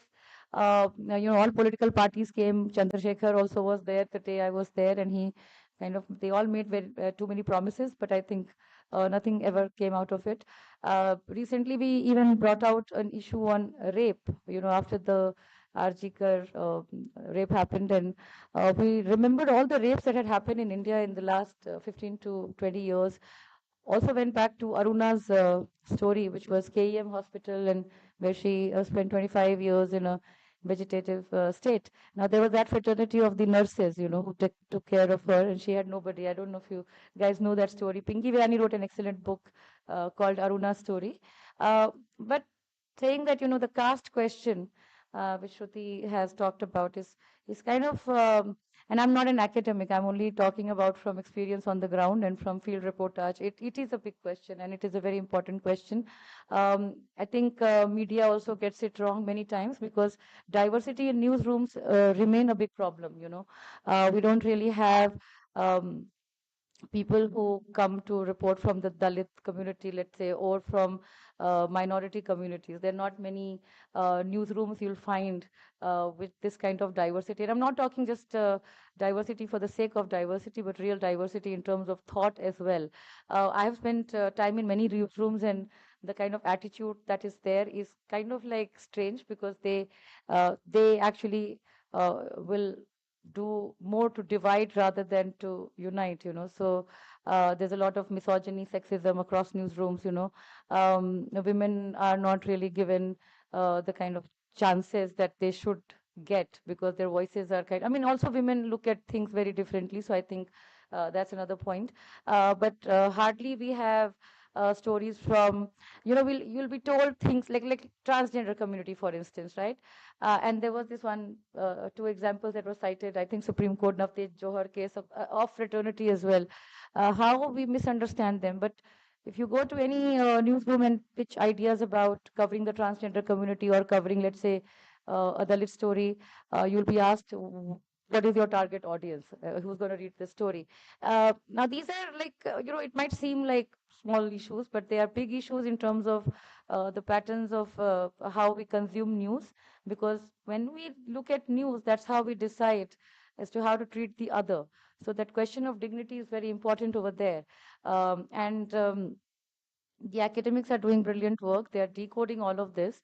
But I think journalism also has to uh, pull its act together and kind of look at things for what they are. When I went to Kashmir, there were a lot of journalists over there at the time, and they were all shouting from various points, everything is normal in Kashmir.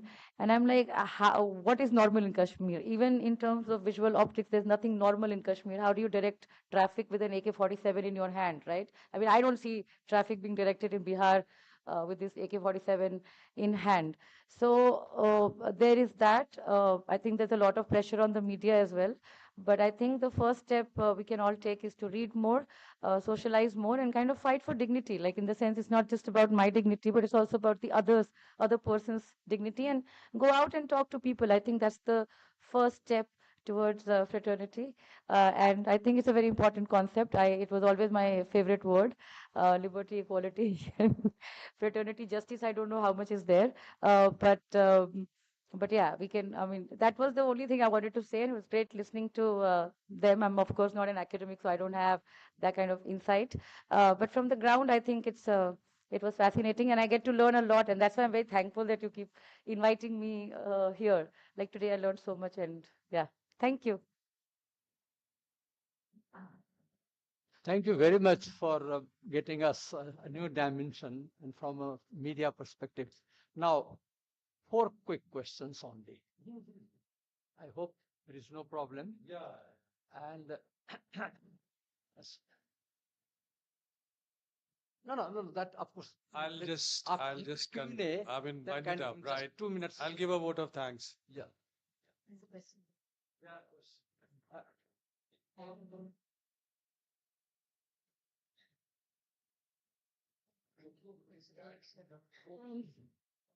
Can you hear me? thank you, Shruti, for your.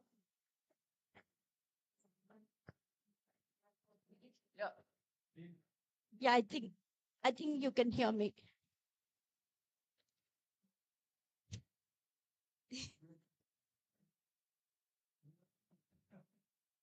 Um, I was wondering, thank you very much for your, very thought-provoking book, and I'm looking forward to read, of course. I was sort of wondering that you, sort of engage with, from Hind Swaraj to Tilak's work, and then Savarkar, and then coming back to Ambedkar in this. I was also sort of thinking that why you did not sort of divide it, Tilak into two phases. The ways in which, you sort of put forward the two Ambedkars, the shift from this. And also that since my sincere apology, I haven't read it, but I'm also looking forward that um, I mean, the whole idea which all of us who read Ambedkar knows about that, he's drawing this whole idea of equality, fraternity, and liberty, not from the French Revolution, but from the Buddha. And therefore, those three, sort of India which he proposed, one is the Brahminic India, one is the Hindu, and one is the Buddhist India. So what is your take on that? And is it that something which we should look for, that the Buddhist India? Um, because I mean, probably you're the second speaker throughout my academic career, who spoke ago also about Jinnah's position and the partition to Pakistan, because in the very Ahmednagar, which Ambedkar wrote about this particular book, Partition to Pakistan.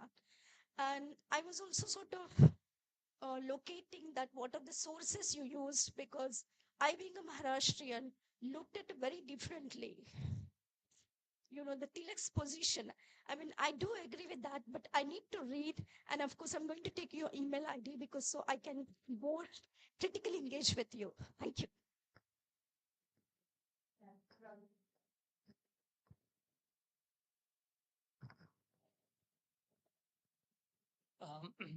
My question is very brief. The question is addressed to Professor Arun Kumar and to Professor Shruti.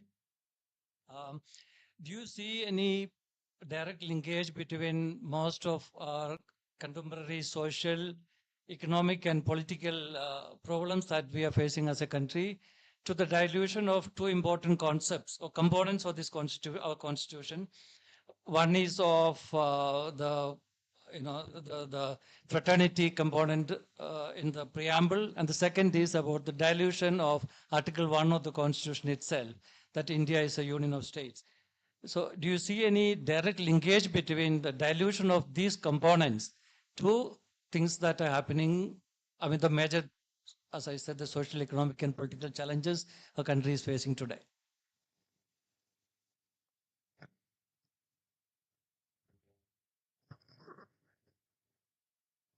Yeah.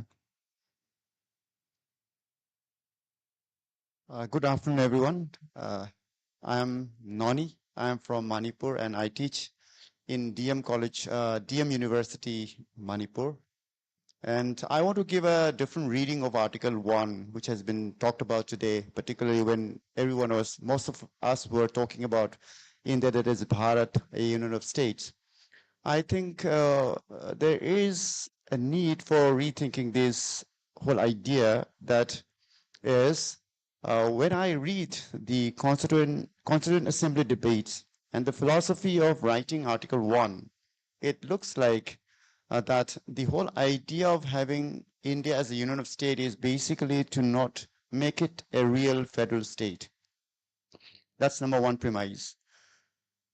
And if you look at the Constituent Assembly debate, there are two reasons which is coming out from the premise of Article 1. First one is that since Indian state did not sign any agreement with any of the constituent states, therefore India is a union of states, not a federation of state. Number two, since it is a union of state, there will be no right to secession for any of the components, for the reason that is cited in A, which is there was no agreement, covenant, or treaty relationship with the Indian Union. Therefore, states will not have a right to secede. Having said this, I was trying to understand, hasn't it gone against the spirit of the founding fathers of the Constitution when Article 370 was abrogated, because Article 370 was premised on the idea of a different kind of agreement that the Indian state had with Jammu and Kashmir, which you call Instrument of Accession in 1948, right? So in that sense, there was an agreement, treaty relationship with the Indian state and the Jammu and Kashmir. Similarly, Manipur state also had a merger agreement in 1949. Similarly, India also had another merger agreement with Tripura state in 1949. My argument is that there are some states in India which had signed treaty agreements with the Union of India. Therefore, I have an argument that these states historically and theoretically or legally occupy a very distinctive position. And therefore, if we look at the spirit of Article 1, we are supposed to respect the integrity and the what is the political status of these states, even if it has become part of the Indian Union. So from the perspective of multi-level federal system or multi-level federal studies, how can we address the question of these states? And Manipur is in a conflict. There is one narrative which says that Manipur's integrity should not be compromised. There is another narrative which says that there should be an ethnic homeland out of this state. So these are some, I think, fundamental questions that needs to be talked about when we talk about multi-level federalism. Thank you, everyone.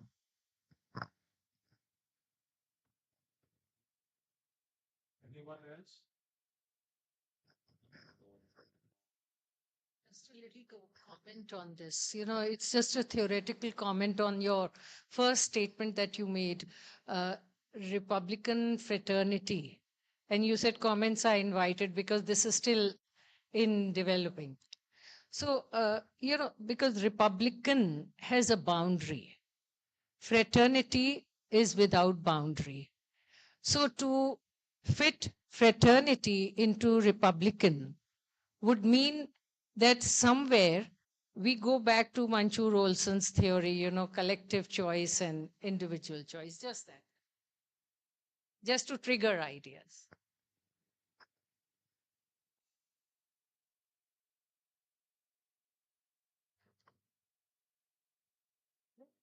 Oh, okay, it's quite late, so I'll be very quick. I mean, I think with Tilak, it's very simple. For 30 years, from 1860s onwards, he's had a large number of confrontations, which are very reminiscent to what is going on currently, which is really about freedom of expression and the press. Yeah, that's really what he is arguing about.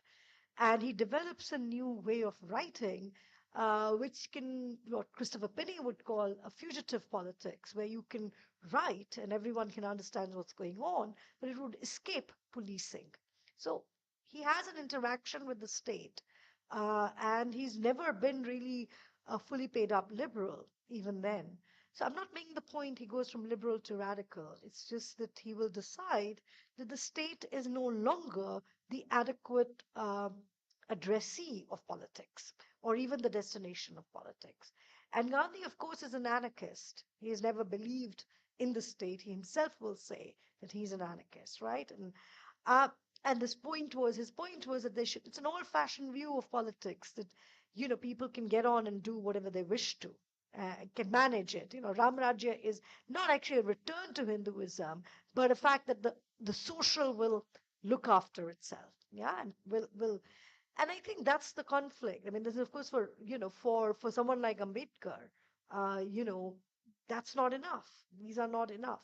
So I think if I got the question is not that I mean, the Buddha he's always existed for Ambedkar. The thing for Ambedkar is not simply that he would walk out on the constitution, but even in his prerequisites of communism in India or who are the Shudras, he will return. Now, whether that's correct or not is a different matter for ancient historians to fight it out. His view would be that you can say that what is at the heart of it, like why Brahmanism prevails in India, is because Buddhism is thrown out. Yeah, and I've written about it, and you can read it. And he says, yet the Brahmins would be very clever because they would adopt the dominant culture of vegetarianism and so on to adopt some of the symbolic structures of Buddhism.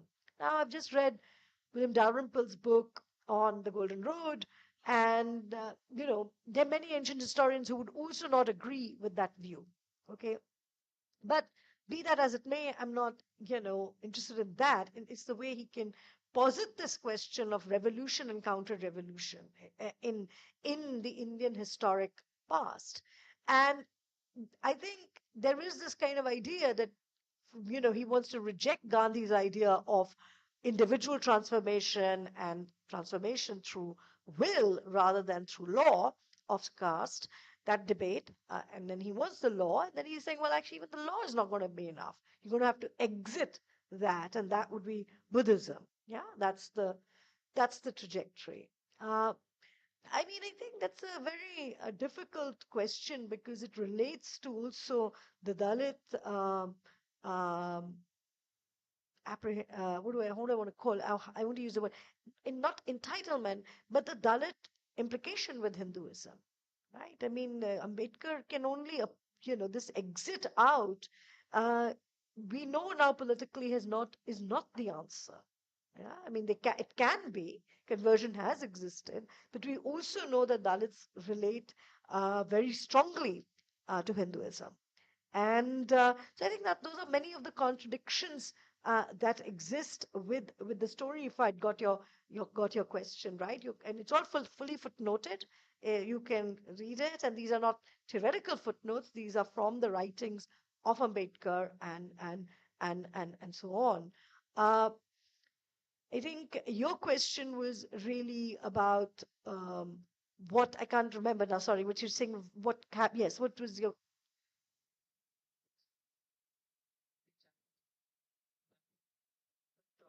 Yes, of course, I've got it now. Now, the question of the Union of States question, I think it goes to your comment too.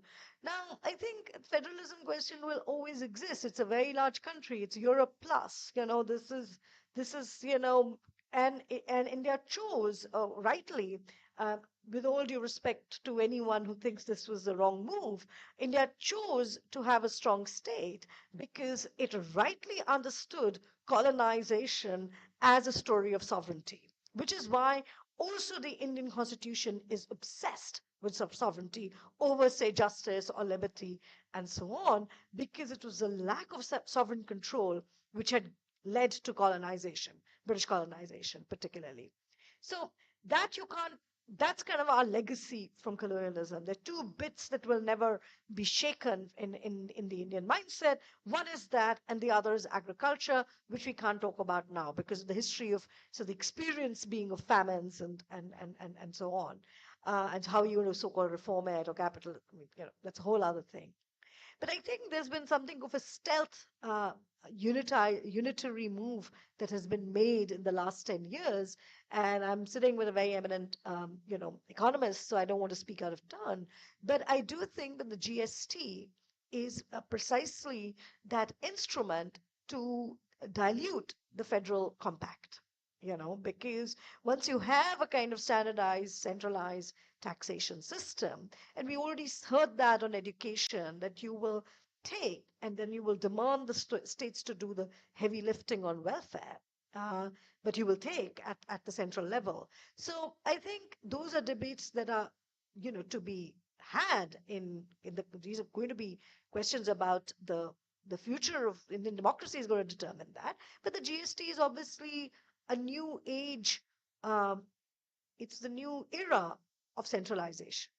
And I don't know what it even means now to run, with all due respect, a state government, because, you may have a lot of money, but you're saddled with a kind of set of responsibilities which they're not fit for purpose. I mean, that compact is not, it's not asymmetric. And it's not about asymmetric like Kashmir, Manipur versus Uttar Pradesh. That's a whole other asymmetry. It's about how our new welfarism is producing a new state in India. But that's a whole other chapter, a whole other thing.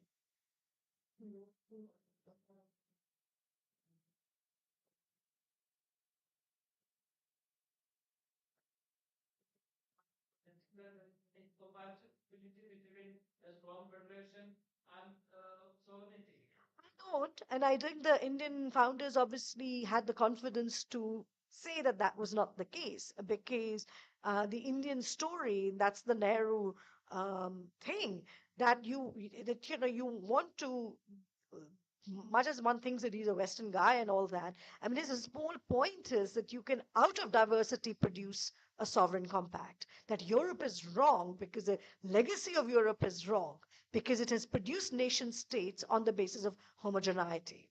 And they think that homogeneity will give a strong state, right? That's his critique of it. That's essentially discovery of India. That this is that, and that therefore India can produce a nationality of a European scale, which does not require homogeneity. Yeah. So, but the federal question in terms of welfare, the statecraft, that's a whole other matter. The governance matter is a whole other matter. Yeah.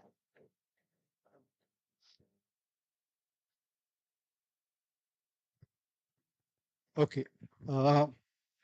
I look at this question of fraternity, as you said, as a broad thing, which Republican fraternity ties it down to something more dealable, something more addressable. So that's why I think this Republican fraternity was the idea chosen by Balveer. Otherwise, we would have been talking in a very, very broad framework and not about the specific Indian context. Now, when I think about it in the context, post-independence context, I'm not that familiar with the pre-independence idea. The idea that our ruling elite had was that we will become a Western modernity. That, there'd be trickle down that would take care of what happens at the lower levels. But that has not happened. And I think that has changed the nature of our politics. That has led to greater and greater conflict across states, across different castes, and across different classes. This increasing conflict is what characterizes us. So, in manifesto drafting, for instance, I tried to help a few of these UP parties in 2019 and so on. After you say what the long term requires, they say, what can I give today?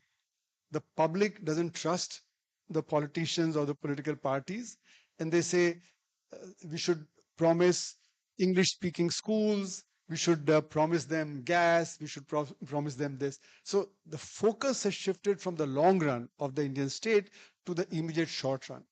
Our politics is also centered around that, basically. So this idea of union of states, that has been getting dented because the states are themselves, in a sense, fighting for resources. And Telugu Desam in 2001, after the 14th Finance Commission raised the flag of revolt, which they have also done about 10 days back. They said rich states are contributing much more and getting much less. Where the idea of federalism is that we all, would help each other. The market that's provided by the backward states helps the richer states. The richer states have to help these to come up. So in a sense, all that issue of federalism, India as a union of states, is getting diluted. And there is conflict that is growing across states. There's conflict that's growing across different communities and castes. So I see fraternity as an idea that is getting dissipated over a period of time. So I think this idea that, Manipur, Kashmir also is a part of that. It is a dissipation of the idea that we can be diversity in unity, and we can, have differences across different states. They can have, what the Indian state had a compact with Kashmiris or with the Manipuris, that could continue and we could still gain strength through, unity of the diversity. So those ideas, I think, are slowly dissipating. We need to think about what is the context of fraternity today in the Indian context.